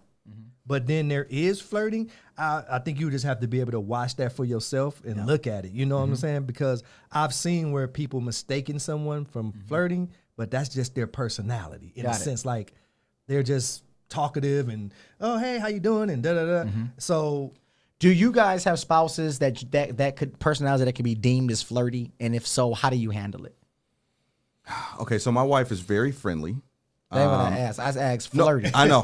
See, he ain't never answered the exact question. I'm gonna say it again. No, but you asked. I didn't say I didn't ask how friendly. I said flirty. Do either of you have a wife? I didn't say about no friendly. Could their personality be interpreted as flirty? If so, how do you handle it? I'm gonna say no for mine. Okay. I met Shy, and I would say I agree. I think, my wife does have a personality that can be perceived as being flirty too. Okay. And I think the way I go about it is brutal honesty about what I perceive in that. To say, listen, I don't like when I see this, this, and this. Yeah. Right. And then also temper and have conversations about what's appropriate. Right. So this is appropriate, but this is not. So appropriate is relative Appropriate is consistent. with whatever your standard is. Right. Okay. So I think it doesn't change if let's say, for example, I don't want you talking to dudes by yourself. I think that's pretty consistent, right? Or maybe maybe not having long extended conversations with dudes that you don't know or ain't my spouse or ain't family. That's probably not a good thing, because even if you don't even think that you're flirting, that can be your availability in conversation can be perceived in a way that someone will think that you want them. I got you. Here's a comment here by Ashlyn Walker, and it says, my personality sometimes comes off flirty, but my boyfriend knows that, so he knows it doesn't mean anything. I'm assuming that's the ending of it there. Yeah. I think she has a point in the sense that we've communicated. He understands my personality type. There has to be some kind of trust already built in there. Yeah. And I think that trust thing is in the comments. Trust is all up in there. I think that trust is something that we must remember is earned and not deserved. Right. Trust is something that's built over time. Trust is literally the foundation of a person's past actions being consistent enough where it tells you don't have to search me out because my actions prove it out. Right. And I think that's a very rarity. But now let's go a little bit deeper here. Y'all ready? Okay. Let's talk about what are the warning signs your significant other may be cheating. Okay. So what I did was I went online and I looked up some of the top agencies in America that deal with cheating, whether it's lead counselors, whether it's lead statistic organizations, and what questions they ask and what signs they say you should look for. Okay. So with that context, we'll go one by one. Now, these are signs. This does not mean your significant other is cheating. These here are signs that it could be. It might be. So I don't want somebody going back and saying, I was watching My Convo 360 and they were on there saying you cheating because you doing this. Now, I'm not saying that. Yeah. But now, number one is this. They said the number one thing was they are accusing you of cheating. Yeah. So they said one of the main red flags is their accusal of you. I'm going to agree with that one because I've seen it. Like if you're constantly, you're cheating. Like why? Like and my thing is this: the person ain't even cheating though, and I'm looking like if you cheating. Yeah. Because like you go, I mean, most of the time is like guys. Yeah. Like, and I knew him. I'm like, why you on your, bruh? Because he's out here. Because you out here, bro. He feeling his own stuff. Man, a guilty conscience, man, it'll do a number on you. It sure will. A guilty conscience will have you blaming everybody. Yeah. It's funny. Who was that? I saw you in the car. Who was that in your car? Hey, that was my brother. Like, See, but this is why it happens though. We're looking for the person cheating is looking for the justification for why they are. Right. And keep the attention off of them, and keep the narrative on you. Yeah. The second one is similar to the first, and it says this. They mention cheating in random conversations where they don't fit. It's on the brain. They mention it because it's on their mind. Yeah. And so they'll just bring up cheating where it doesn't even fit nothing you're talking about, or it doesn't match. Hey, look, I'm gonna give the 1% that have issues. Bad history baggage. Okay. Yeah. But the rest, what I'm saying. But the rest, you cheating. Yeah. Look, you're out there. Yeah. Okay, so let me give you number 3. Number 3 is they have a sudden loss of interest. A sudden loss of interest. Well, so the attention was there. the closeness, all of a sudden, interest just seems to fade. So what's happening there typically is an emotional attachment where I'm robbing from my current relationship and feeding another one. And so the actions look like distance, or maybe it looks like just a pattern of your lifestyle with no frills attached. Yeah. So it just looks like, hey, a regular day, nothing extra, no small talk, nothing. Yeah. It's just all the basics. Boom, dinner's made. You know what I'm saying? Yeah. It can look real nuanced, but you're not getting the emotional attachment, the happiness to see you, Yeah. all the The little real genuine interest. right. You don't. The discussions are basic, and so when you find yourself in those situations where you can't even really have strong communication, or it seems like you're tugging on them to get something out of them. Yeah. In something you have talked about. Especially if that was not the prior experience of consistency. Right. So now something's changed, though it's subtle. I believe cheating is found in the subtleties. Yeah, it is. Yeah. And I think that I'm naturally wired to find the small discrepancies in things. Right. Most people, I think, look for the big things. I'm the opposite. I literally live off the small ones. And I think that many times, based upon how our brains are wired, how we've cultured ourselves through books and learning, etc., that we're expecting a big car crash when you should be looking for the check engine oil light. Right. Right? Because the car crash you may come out of, that engine blow, the whole car pretty much, you pretty much done, right? So I think it is very profound. Let me throw this one at you guys here.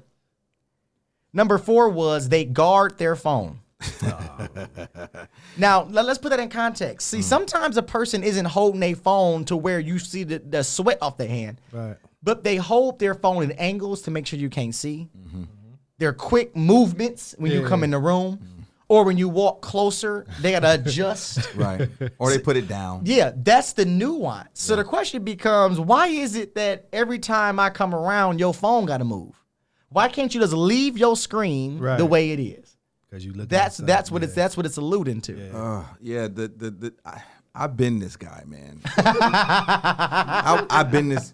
It's so trash. I hate it. But yeah, I've been the dude that doesn't give the code out. Yeah. Hides the phone. Yes. Phone is always on me. Gotcha. Got the heat on me. You know what I'm saying? The heat. Got the heat on me. He said that. Look, The heat. look, it's been so bad. If it gets to the point where the phone is in the shower. Oh, There's wow.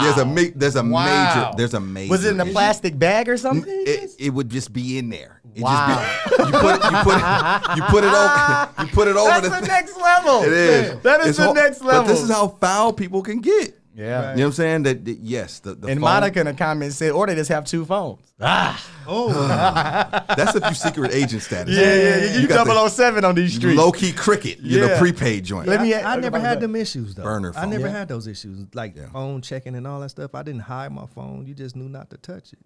Dang. He had the heat on him. Nah, I'm just. No. He said Nah, no. he said it was an understanding. I'm saying he got a gun like- on him, and he gonna draw it on was- whoever comes on and his it wasn't phone. like it wasn't like I'm saying I'm gonna beat you up if you touch my phone. It was just like. I what will do we- say this though. See, sometimes, What do you- and I'm not implying this is you, but I want to speak exactly what you just said, talking about they knew not to touch it. Sometimes, I'm not implying it's you. Sometimes a man can move in a way to where, something might be up, talking about the other person, Right. but I'm gonna treat you in a way to make sure my phone is there, but you better not move it.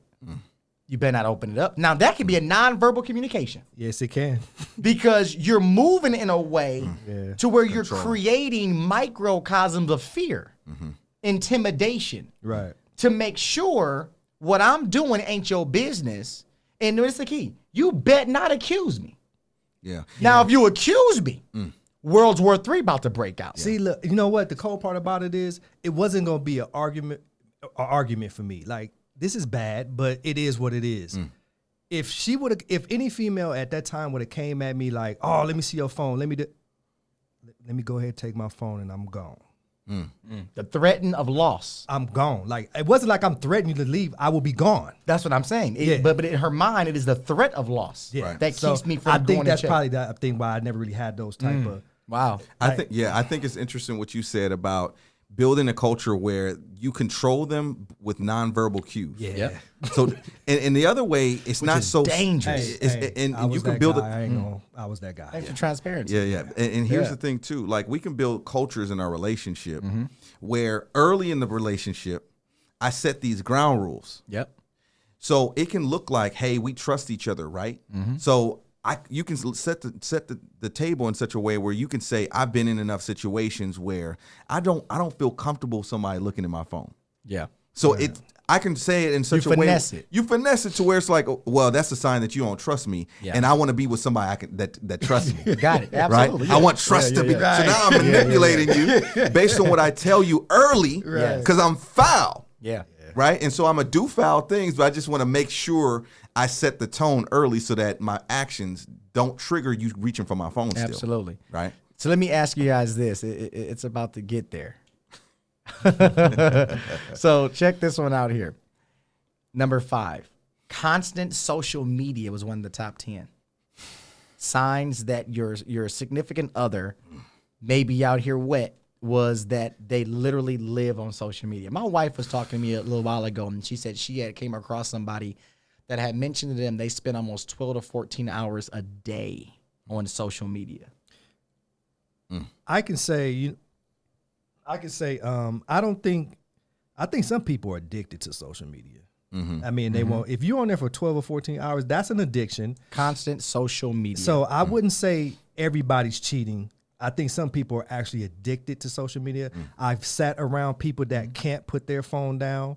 I'm not seeing what they're looking at. Some I am, and they're just looking at random stuff, but they're addicted. do you guys wives have social media addictions? No, No. Do you think they spend too much time on social media? no. I think my wife has a makeup and hair. She follow a lot of those on YouTube. She has a wig fetish. No, not wig, but like Display. hairdos and then the makeup and different treatments. She likes to see them snatched. She wants to see somebody snatched online. Like, She wants I to be mean, inspired to be that way. Yeah, but she's not watching that like, but when I see her on social media, I'm just looking and she looking at somebody washing their hair, what type of treatment they doing. I'm like, okay. Right. She gonna apply Yeah, that. she gonna apply So that. Yeah, I think they should call social media. They should rename it virtual reality. yeah. Because what's happening here when a person is addicted to social media, what they're really saying is my reality sucks so bad. Yeah. I gotta live there. Yeah. In this false place. Yeah. Right. So the question is, in that case, if I have somebody who's living in a virtual reality online, Yeah. why are they living that way? Now, as a man, I have to ask the question: is the reality that I'm creating in my relationship one that someone will want to flee from? Now let me put a caveat on that. Okay, talk to me. Now, that's a good one. Yeah. I believe your comment has a proper sentiment to it, and that you can be treating somebody in a way that makes them want to flee from it. Sometimes I think a person goes and lives in virtual reality on Instagram, etc., because that doesn't force accountability in real life. Sometimes a person runs from accountability and they can go to the virtual reality where I can do what I want to do and I'm not forced to change.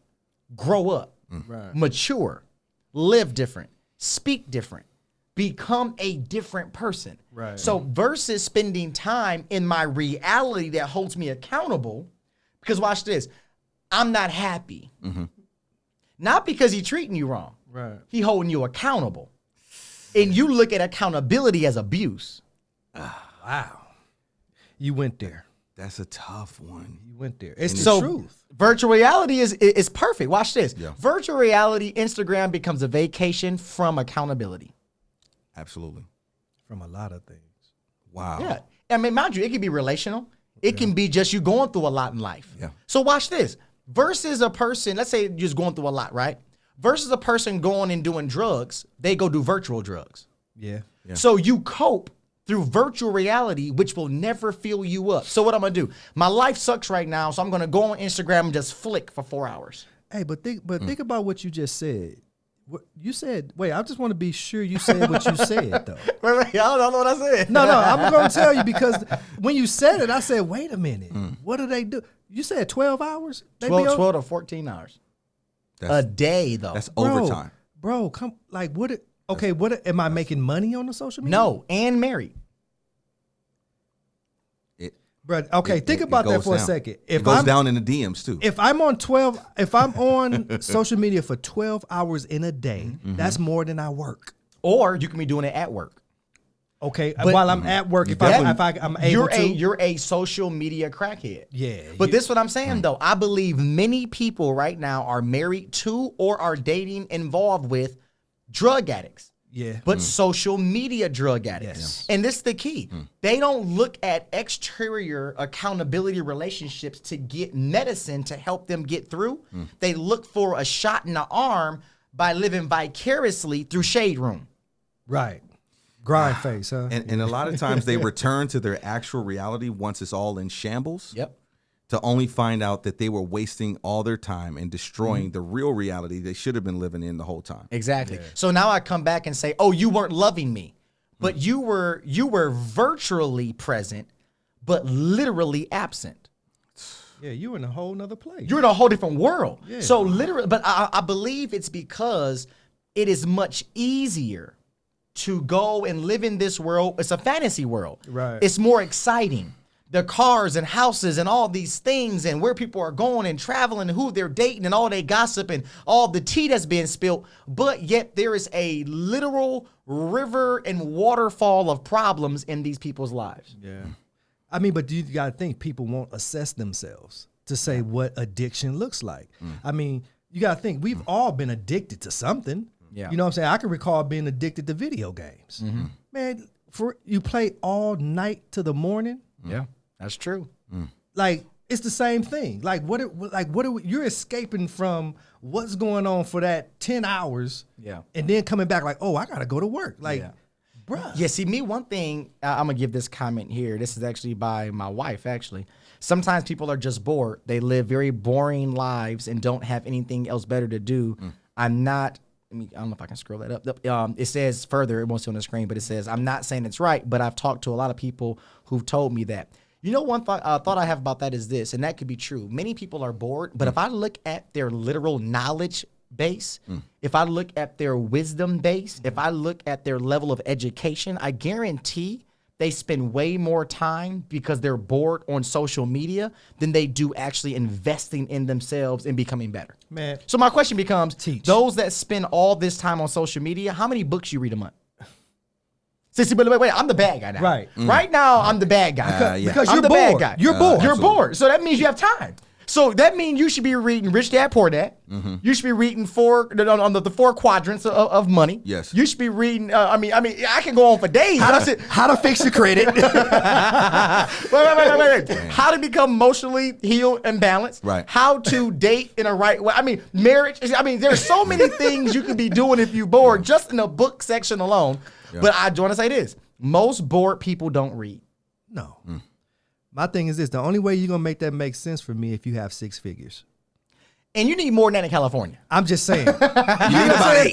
You need about 8. In New York, like, No, but I'm just saying though. That's- You know what I'm saying? Yeah. Like that's the only way because that means you're not Absolutely. chasing after anything there to you be go. better. Your money's your making lifestyle, money. But yeah. it's the key though. Those making 6 figures don't live like that. No, they That's don't. why they're making 6 figures. They don't. I just said it would make Oh no, I sense. get it. And But I'm you know what I saying mean? it won't because they don't do that. They don't. Though every person I know that is in the top 3% of America, which is those that are making 125,000 and above. Right. If you're making 150 and above, you're almost the top 1%. Right. So the average American male is only making $40,500 a year. Right. I promise you that average person that's making $40,000 a year, I can count on one finger how many books they read a year. So this is what I'm saying. It's not that you're bored. Right. It's that you don't see purpose in yourself. And the reason you're bored is and the reason that you're bored, etc., is and you don't see purpose in yourself. So you don't see all your time you have, you don't see where it's necessary to invest it in yourself. Right. Because you don't see nothing to invest in. Yeah. So I would say to the bored person, there is a purpose in you, but you can't find it because the boredom or the issues in life that a person is going through, Right. that takes them away from reality. They want that vacation of the mind. Yeah. I'm saying this: there's nothing wrong with vacation of the mind. Right. Go to the right island. don't go to social media because nothing in social media is going to give you rest. This is the key. You will go to social media and you will go to sleep, but yet you're going to wake up exhausted. Want to know why? Your body wasn't tired. Your soul was. Your soul is exhausted. Man. So versus going to get help, getting therapy, going to a counselor, going to a life coach, going to, if you're a spiritual person, going to a pastor, an elder, a minister, etc. We go to social media for healing when social media is nothing more than a bucket full of caffeine. So if I'm in that in that condition where I'm stuck like that, where I'm stuck on social media, I don't know, I'm not investing into myself. I have to ask the question, why am I comfortable not investing into myself? Why am I okay with not instilling or growing in value? It's chances are I don't value myself at all enough to pour into to attain a higher level of value. Yeah. So now we're looking into something now that points to the need for therapy, like Absolutely. you said, and to I'm a firm evaluate. believer in therapy. Absolutely. So if I'm caught up in this situation, I'm either addressing my reality on why I'm trying to flee from it. We're all asking questions. Do I need therapy? Yeah. That's the practical steps, because I have to realize that this thing is robbing from me. First of all. Yes. Right. It's robbing time. It is sucking the life out of you. Yeah. And this is what I want to submit. I believe a lot of times a person that is cheated on, and this is typically the woman context here. She's being cheated on, bad guy to bad guy, unfit man to unfit man, etc. I think it's because the insecurities have developed because of how they've been treated, not necessarily because they don't have value, but because they've allowed the treatment and they've allowed the treatment to define their value. Yeah. You see what I'm saying? Yeah. Sometimes a person can have habitual bad relationships because they see themselves as invaluable because they've never been valued. So no one's ever validated the fact you deserve better. Right. So watch this. And because you deserve better, be better. That way you can handle better. But because I've never been told and taught and instructed and shown that I deserve better and I'm valuable, I take whatever shows up. Right. And that's like you said, you don't know what you're getting. Right. And then that lady now has to walk down what people say she is versus being shown what she is. Right. It's just, I mean, like, it's understanding your worth, man. Like, if you don't love yourself, respect yourself, and just take care of yourself, you'll let anybody do anything. Like, anything, you're open game for whatever. Yeah. Like, you can tell when a woman doesn't respect herself. Yeah. As a man, just looking from the outside in, just by what you do. Yeah. If you just paid attention, it's really that easy. Absolutely. So that's why the women don't get. They're like, why I keep attracting the same man? Because they keep seeing the self-worth not being there. And it's the key. The woman's the bait. Right. So the question isn't, why do I keep attracting the same man? The question becomes, why do I keep putting the same bait on the hook? Right. See, it's easy to call the man a dog. That is so simple, and it's so easy to do that. Right. But the question becomes, if I find myself in the same position, same position, different guys. What's the only common denominator? Not the men, they're all different. Right. You. Yeah. So the question becomes, how do I set bait, watch this, that doesn't deceive? So the bait is what you think it is. Watch this. I'm going to set bait with no hook underneath because I've become what you desire. Right. We out there. We way out there. Definitely out there. Out there. I Value. believe that many times what a woman needs is an experience with truth. Now, let me walk this down for a second. One of the hardest things for an insecure woman to receive is the truth. Yeah. And not in the sense of just life in general. To sit there and say, let's dissect your life and let's go down how you arrived here. Right. Yeah. And let's discover your choices that you own Yeah. and things that were done to you. Right. Right? Don't own what you didn't do. Right. But watch this. Own how you handled it after it happened to you. Right. You're not responsible for the person that hurt you, but you are responsible for healing, though. Right. And you have to prioritize healing. Yes. Right. And chances are in those conditions, prioritizing the healing of yourself is not there, because I don't even value myself enough to even take steps towards my own healing. Yep. Right. Right. So now if I'm in that relationship where I'm getting dogged, I see you staying as more important than me getting what I need. Yes. right?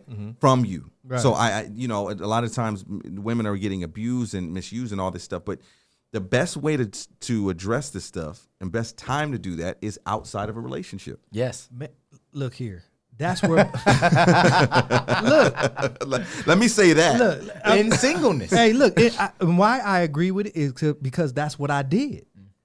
Okay, if I'm in relationship, then you know you're single, go to a relationship, and then you're just doing whatever. Then in a relationship, it's the same. Okay, I said to myself, this ain't working for me.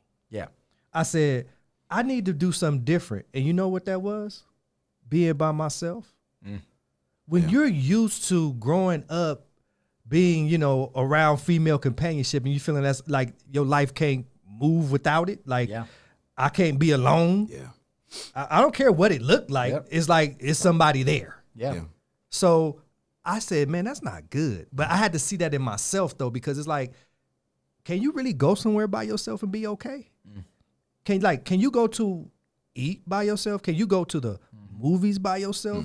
Like things just were ringing in my own head. Like I had never done that in my entire life where I went somewhere by myself. Here's You another know what I'm question. saying? You asked a bunch of questions. Another question to ask myself, along with those, is do I love me? Right. Because if I don't love me, how can I ask you to? Yeah. Right. Because you're not comfortable being by yourself. Being by yourself makes you look at yourself internally. Right. Absolutely. Yeah. And it's hard to build something when you're broken. Man.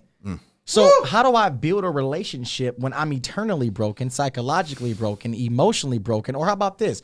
How do I build a house when I'm living in one that's already torn down?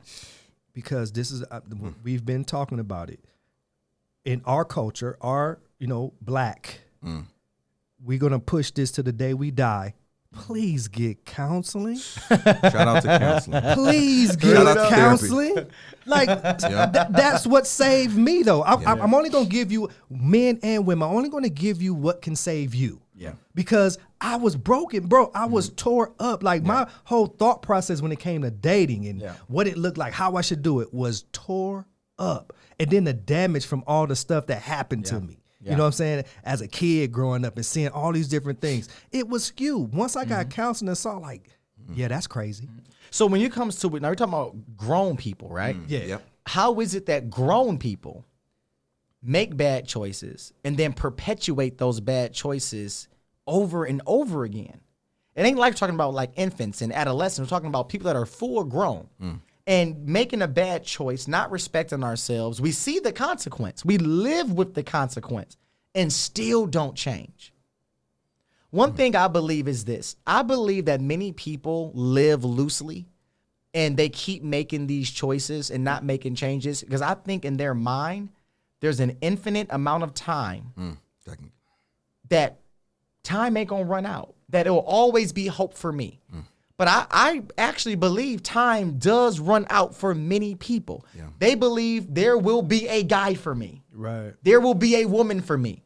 But in actuality, there are, I believe it's in America alone, I believe it's 2 million more women than there are men. Right. Which means just on the numbers alone, a lot of women, there's not a guy for you.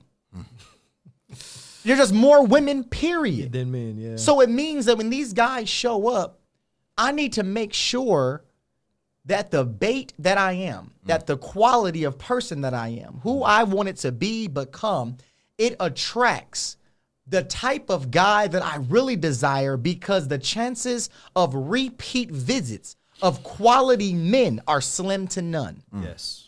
I think some people have to live with the fact right now that they know they've lost out on the quality guy and they haven't seen one since. It hurts. So now the guy you get, you resent because you know they don't measure up. But you settled for it. But that's the thing though. Is it settling when you know the other one is gone and you know another one ain't coming? I mean, but mind you, 2 million. Right. More women than men. So it's almost like you're forced in a position to where, watch this, you must be ready when they show up. Right. Yeah. But see, I'm going to say you don't have to be a part of that 2 million. But like you said, but if you're ready, you definitely won't be a part of that 2 million that's left out. There you go. You know what I'm saying? Like, Because you're attracting quality. Yeah. Because you've become quality. Right. But that's the thing though. Spending my life in virtual realities does not I'm spending that time, that life currency. Yeah. And now watch. Okay, now I forgot the term for it, but there's a term that when you turn 35 years old to where your pregnancy becomes more high risk. There's like a medical term, but I can't recall. But it's saying at the 35-year mark, it just goes up astronomically, 40, etc. Which means if a person wants to have 3 or 4 children in their life, a woman wants to have 3 or 4 kids, right? Get married, want to have 3 or 4 kids. That means they can't start at 35. That's what it's telling you. Yeah. They got to start almost at 25, Right. 28. What? Meaning find someone, Right. date them, court them, etc., and have time to have a child recover, have a child recover, have a child recover. We're talking an 8 to 10 year spread, which means at 35 it becomes dangerous. That means at 25 you must already be who you need to be at a certain level to identify quality. Right. See, we don't have this conversation though. That's why we tell people, oh, just take your time. And all of a sudden you wake up and you're 40, you're 45, you're 50. And now we're going to tell them, oh, you're this dangerous area of birth. So now it's dangerous for me now. So versus you giving me a heads up early so I can prepare and build myself and stay off all these programs and get in books and get around mentors and all these things and get educated, etc. So I can become and develop. You want me to wake up at 35 and say, oh, now I'm ready. But now you got to date 2 or 3 years, 37, 38. Right, Now you want to have 2 kids. Now you're in your 40s. You said something critical that I think is too rare for women, and I've seen it because of the nature of women and how they work. Women mentorship is too rare. I agree. And what you're saying here is the preparation that's needed has to happen at a much younger age. It has to happen. But in order to get to that level, what you're talking about, someone older has to grab onto the youth. Yes. And be pouring into in a Yes. mentorship. But here's the thing. I hear so much of the time women don't like women. I hear all the time that I don't get along with women, so I hang around with men. Right. Yep. And guess what? You're getting bagged. Yeah. And You're getting watch back. this. And those in your life and those behind you show you were never around older, mature women that have experience. Right. This is the key. What's the point of a woman going through so much hell and not sharing it? What's the purpose of going through so much, learning so many lessons, only to paint the picture as if it wasn't as bad as it was? Why not reach back and say, this is how bad it could be when you pick wrong? Right. Well, here we go a little further. This is how bad it can be when you stay too long. Right. People have to stop. I'm hurt. I'm hurt. This is what I mean. You know, male or female, you're talking about accountability or a mentor, whatever the case may be. But people have to stop acting like what they're doing is working. I agree. What you're doing That's is good. not working. If you're in bad relationship after bad relationship, male or female, what you're doing is not working. Yes. You know what? I may not like females. I need to start liking them Yes. and find some that have been through something like you said, so I can be better. Yeah, and how about this? If you don't, watch this, self-assess your life right now. If you don't like your financial situation, if you don't like your social situation, if you don't like your relational situation, if you don't like your emotional state, psychological state, spiritual state, then ask yourself, not what changes, what drastic changes have you made in the opposite direction so far? Most people have not made massive change. No. Right. Because, I mean, the saying is this: show me your friends and I'm going to show you where you're going. I agree. And then most of the time here, I don't have no friends. I'm serious. Like that most think about it. A man won't ask you should ask who are your friends? Yeah. And Oh, then- it matters. And look, yeah. and then this too. I want to go hang around them too. See, you ain't doing that. Like you ain't thinking about it. I just want to bag her. I wanna and be see. around. I wanna see. I want to see Yes. what this looks like Yeah. because Yeah. if you don't have no friends, who do Yeah. you think gonna be your best friend? But wait though, even deeper. I want to meet your friends if I can find out what your counsel circle look like. Right. I want to see your friends. They're the ones that counsel you. Right. So, and you counsel them. So I want to see what advice y'all give each other. So when I hear them talk, I know who you are from their words. Right. Not from what you tell me. Right. When I hear them speak, I know what y'all discuss. I know the product inside of you. Right. This is and that's for and I'm gonna tell you He real owed us quick. something. Look, He is. real quick, women do the same thing with the man. Yeah. Go around him and his friends and see Yeah. what the conversation is. Yes. And many times we are literally looking around at other people that don't have successes but only talk successful. Right. See, it's important. Relationally, every category. Don't spend your time around those that talk success but have not lived it out, cannot demonstrate it. It's the key. Cannot, watch this. Anytime somebody's teaching you a subject and they cannot make it simple, it's because they don't know it themselves. If it's so deep they can't explain, it's because they're not doing it. Right. Everything I'm doing, I can tell you how I got there. Because I had to find every step to get there myself. Yeah. Right. But if you're only talking high level, it's because you're low level. Oh, for sure. Yeah. It talks good, it's shiny, but it tarnishes. It ain't gold. Yikes. Yeah. Look, you gotta think. You have a group of friends. You have friends that are above you, Yeah. right where you are, and below. And you. below. Mm. Absolutely. The ones where I'm growing from are above me. Yeah. It's that simple. But again, we talked about it earlier. It's hard to have friends above you because friends above you will not come down to your level to make you comfortable. No, you got to go up to their level. There you go. They challenge you to change. Yes. But this is the key. What's the purpose of just stepping up and hearing about how great that life is, just to step back down to talk to people at that level about what you experienced? Right. Yeah, because you'll get weeded out right? Quickly. You'll get weeded out, and people will move on quick, and you'll be in the dust. So it's time. Yes. Yeah, you Low gotta- level people can be exhausting, not because they have questions, not because they have issues, but because the issue must be repeated and revisited 55 times. Right. So an upper level person doesn't mind addressing problems. Right. But if the problem comes up 1,000 times and they don't see any movement, Right. what happens is they stop answering the phone. They stop responding to the text. Not because they don't love you, because they realize you want me to come to your level. You want me to spend my life currency talking about the thing, but not changing and becoming the thing. That's where it comes in. I know it may sound like we beating a dead horse. You may need to get counsel and pay them for the time, because But that's the thing, though. I don't have the money, but watch this. But you can still go get your nails done. you got the money. You can still eat out. Yeah. You can, because my thing is there's counselors you can find that'll give you a discount, 30, 40 bucks an hour, etc., where you can still get good counsel. But it's the key. It ain't about how much it costs. It's about applying what you learned in that 45 minutes that can change your life. See, the issue is we're looking at, it costs $100. That ain't the issue. If you can get enough information in that 1 hour that can change your life if you apply it consistently, what is $100 to peace? Listen, I've seen women spend $400 on hair. Easy. Okay, so there's room in the budget. all right? But it's the key. Even if it wasn't, what are you willing to sacrifice to change? What are you willing to give up to get healthy? Right. Look, I'm gonna throw this out here for people that didn't know. Most of if you work somewhere and have a decent job, you have some form of insurance, right? Health insurance. They offer counseling Yeah. in your insurance. A couple of sessions. at Hey, least. and then what I just found out recently is that, let's say you have like the state insurance. Yeah. They offer counseling too. Absolutely. And So it's now covered. what's your excuse? And it's covered. That's the thing. Most people don't even know how much counseling costs. They just say it's too expensive. But they have never asked the question of how much is counseling? Right. Or is there any resources I can tap into? But it's the key. And we will get ready to wrap it up. This is what I'm gonna say this is the key. A lot of folk need counseling because they don't read.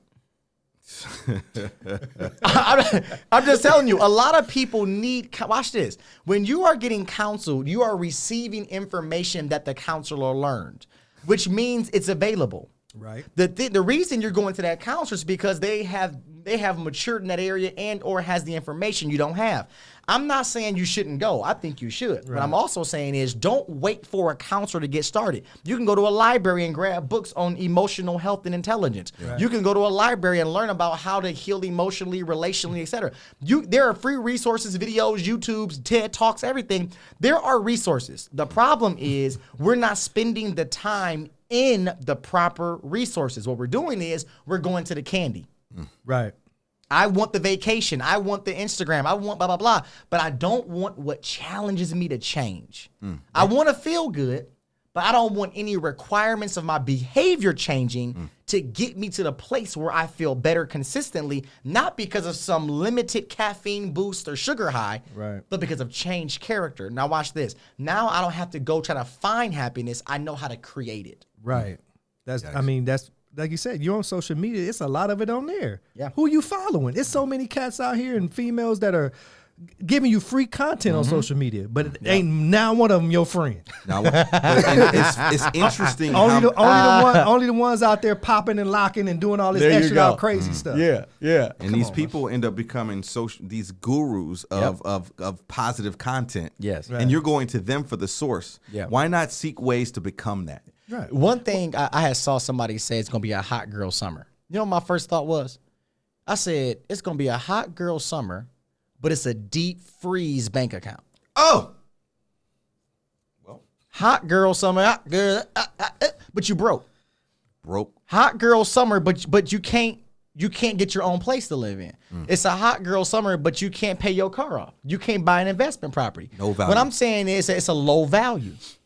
We are so focused on impressing people versus impressing people by becoming something so valuable, they're naturally impressed. Yeah. But we got to wrap it up, fellas. We covered a lot. That was a lot. Yikes. Hey, our audience, we thank you guys so much. Thank you for sticking with us for the last 2 hours of great coffee and convo. Really quickly, before we wrap up, I want to give you guys some social media to follow. My man Leon, the Phenom Martin. Check him out on Instagram at lion.i. Check out Leon at lion.i. Also, check out my man Eric at we do work _fitness. Again, that is we do work _fitness. I want to remind you guys again, please go to our YouTube channel at MyCombo360. We have to get up to about 1,000 subscribers in order to go live on there. That is our goal. So share this, let everybody know. We're here every Monday night at 7:35 p.m. We need you guys to go ahead to that YouTube right now and subscribe. Also on our Facebook page at MyCombo360, and then also Instagram at Kenyon Encourage. We want to thank you guys so much for your time. Please continue to let your friends and family know about the show. Every Monday night we will be here at MyCombo360 with myself, Eric, and Leon. We're looking forward to amazing times together. Until next time, take care and good night. Peace. Practicing. Teacher said quit rapping, man. That gon' hurt my average. I said thank God I ain't average. Yeah, I'm a bright young man. Kill the GPA and the BPM. Look, we on. So say what you say, cause that's A with Lecrae. From the A train to the A, I'm coming in hot. I don't do the most, but I do a lot. I'ma make a toast, cause we still alive. No big, I feel like Pac. I shoot a shot. I'm coming in. Coming in.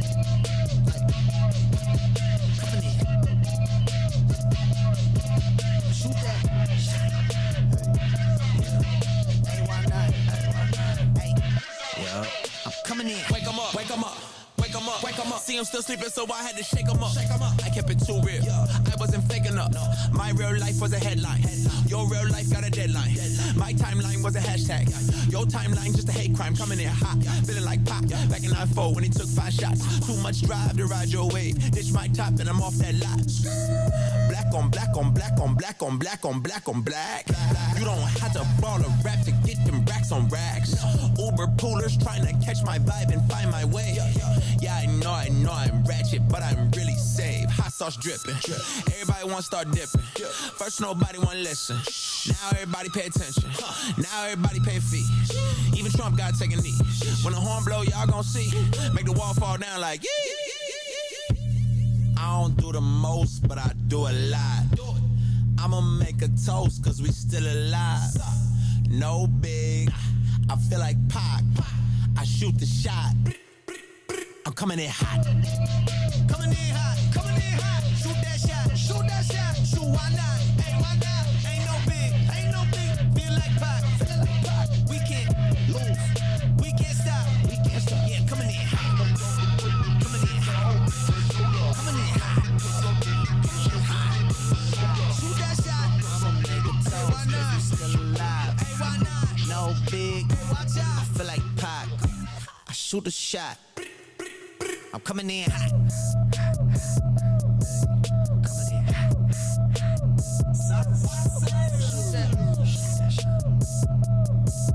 Hey, why not? Yeah, coming in hot. Coming in hot. Just like the fajita. Like the fajita. I write what I live. Write what I live. My life in the speaker. I'm nice with the flow. Nice with the, just like the demeanor. Like the demeanor. I'm feeding my fam. I'm feeding the meter. They got the iron while I got the steamer. I bring the fire, but you never seen her. I testify, I don't need a subpoena. They want my soul, better go to Korea. I love my dog just like I'm Peter. Gotta protect him. I made the call up, but just like I'm reffing. I know we left, yeah, now we back together, but I guess that is better now. Later than never, like, what's happening? I'ma need y'all quit asking when. Me and my wife gonna have some kids. Right now we just practicing. Practicing. Teacher said quit rapping, man. That gon' hurt my average. I said thank God I ain't average.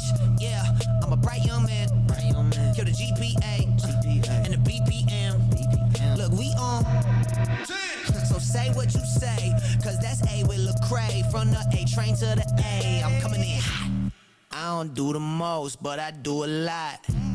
I'ma make a toast, cause we still alive. No big, I feel like Pac. I shoot a shot. I'm coming in hot. Coming in. Shoot that shot. Hey, why not? Hey, yeah. I'm coming in. Wake 'em up, wake 'em up. Wake 'em up, wake 'em up. See him still sleeping, so I had to shake 'em up. I kept it too real. I wasn't faking up. My real life was a headline. Your real life got a deadline. My timeline was a hashtag. Your timeline just a hate crime. Coming in hot, feeling like Pac. Back in 94 when he took 5 shots. Too much drive to ride your wave. Ditch my top and I'm off that lot. Black on black on black on black on black on black on black. You don't have to ball a rap to get them racks on racks. Uber poolers trying to catch my vibe and find my way. Yeah, I know I'm ratchet, but I'm really safe. Hot sauce dripping. Everybody wanna start dipping. First nobody wanna listen. Now everybody pay attention. Now everybody pay a fee. Even Trump gotta take a knee. When the horn blow, y'all gon' see. Make the wall fall down like yee. I don't do the most, but I do a lot. I'ma make a toast, cause we still alive. No big, I feel like Pac. I shoot the shot. I'm coming in hot. Coming in hot, coming in hot. Shoot that shot, shoot that shot. Shoot, why not? Hey, why not? Ain't no big, ain't no big. Feel like Pac, feel like Pac. We can't lose, we can't stop, we can't stop. Yeah, coming in hot. Coming in hot. Coming in hot. Coming in hot. Shoot that shot. I'ma make it toast, hey, why not? We still alive. Hey, why not? No big, hey, watch out. I feel like Pac. I shoot a shot. I'm coming in hot. Coming in hot.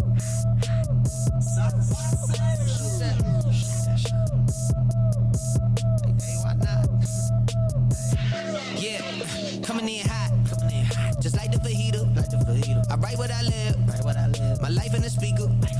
I'm nice with the flow. Nice with the, just like the demeanor. Like the demeanor. I'm feeding my fam. I'm feeding the meter. They got the iron while I got the steamer. I bring the fire, but you never seen her. I testify, I don't need a subpoena. They want my soul, better go to Korea. I love my dog just like I'm Peter. Gotta protect him. I made the call up, but just like I'm reffing. I know we left, yeah, now we back together, but I guess that is better now. Later than never, like, what's happening? I'ma need y'all quit asking when. Me and my wife gonna have some kids. Right now we just practicing. Practicing. Teacher said quit rapping, man. That gon' hurt my average. I said thank God I ain't average. Yeah, I'm a bright young man. Kill the GPA and the BPM. Look, we on. So say what you say, cause that's A with Lecrae. From the A train to the A, I'm coming in hot. I don't do the most, but I do a lot. I'ma make a toast, cause we still alive. No big, I feel like Pac. I shoot a shot. I'm coming in hot. Coming in. Shoot that shot. Hey, why not? Hey, yeah. I'm coming in. Wake 'em up, wake 'em up. Wake 'em up, wake 'em up. See him still sleeping, so I had to shake 'em up. I kept it too real. I wasn't fake enough. My real life was a headline. Your real life got a deadline. My timeline was a hashtag. Your timeline just a hate crime. Coming in hot, feeling like pop. Back in 94 when he took 5 shots. Too much drive to ride your wave. Ditch my top and I'm off that lot. Black on black on black on black on black on black on black. You don't have to ball a rap to get them racks on racks. Uber poolers trying to catch my vibe and find my way. Yeah, I know I'm ratchet, but I'm really safe. Hot sauce dripping. Everybody wanna start dipping. First nobody wanna listen. Now everybody pay attention. Now everybody pay fee. Even Trump got taking me. When the horn blow, y'all gon' see. Make the wall fall down like yeah. I don't do the most, but I do a lot. I'ma make a toast, cause we still alive. No big, I feel like Pac. I shoot the shot. I'm coming in hot. Coming in hot, coming in hot. Shoot that shot, shoot that shot. Shoot, why not? Hey, why not? Ain't no big. Feel like Pac, We can't lose. We can't stop. Yeah, coming in hot. Coming in hot. Coming in hot. Shoot that shot. I'ma make a toast, why not? We still alive. Hey, why not? No big. Watch out. I feel like Pac. I shoot a shot. I'm coming in hot.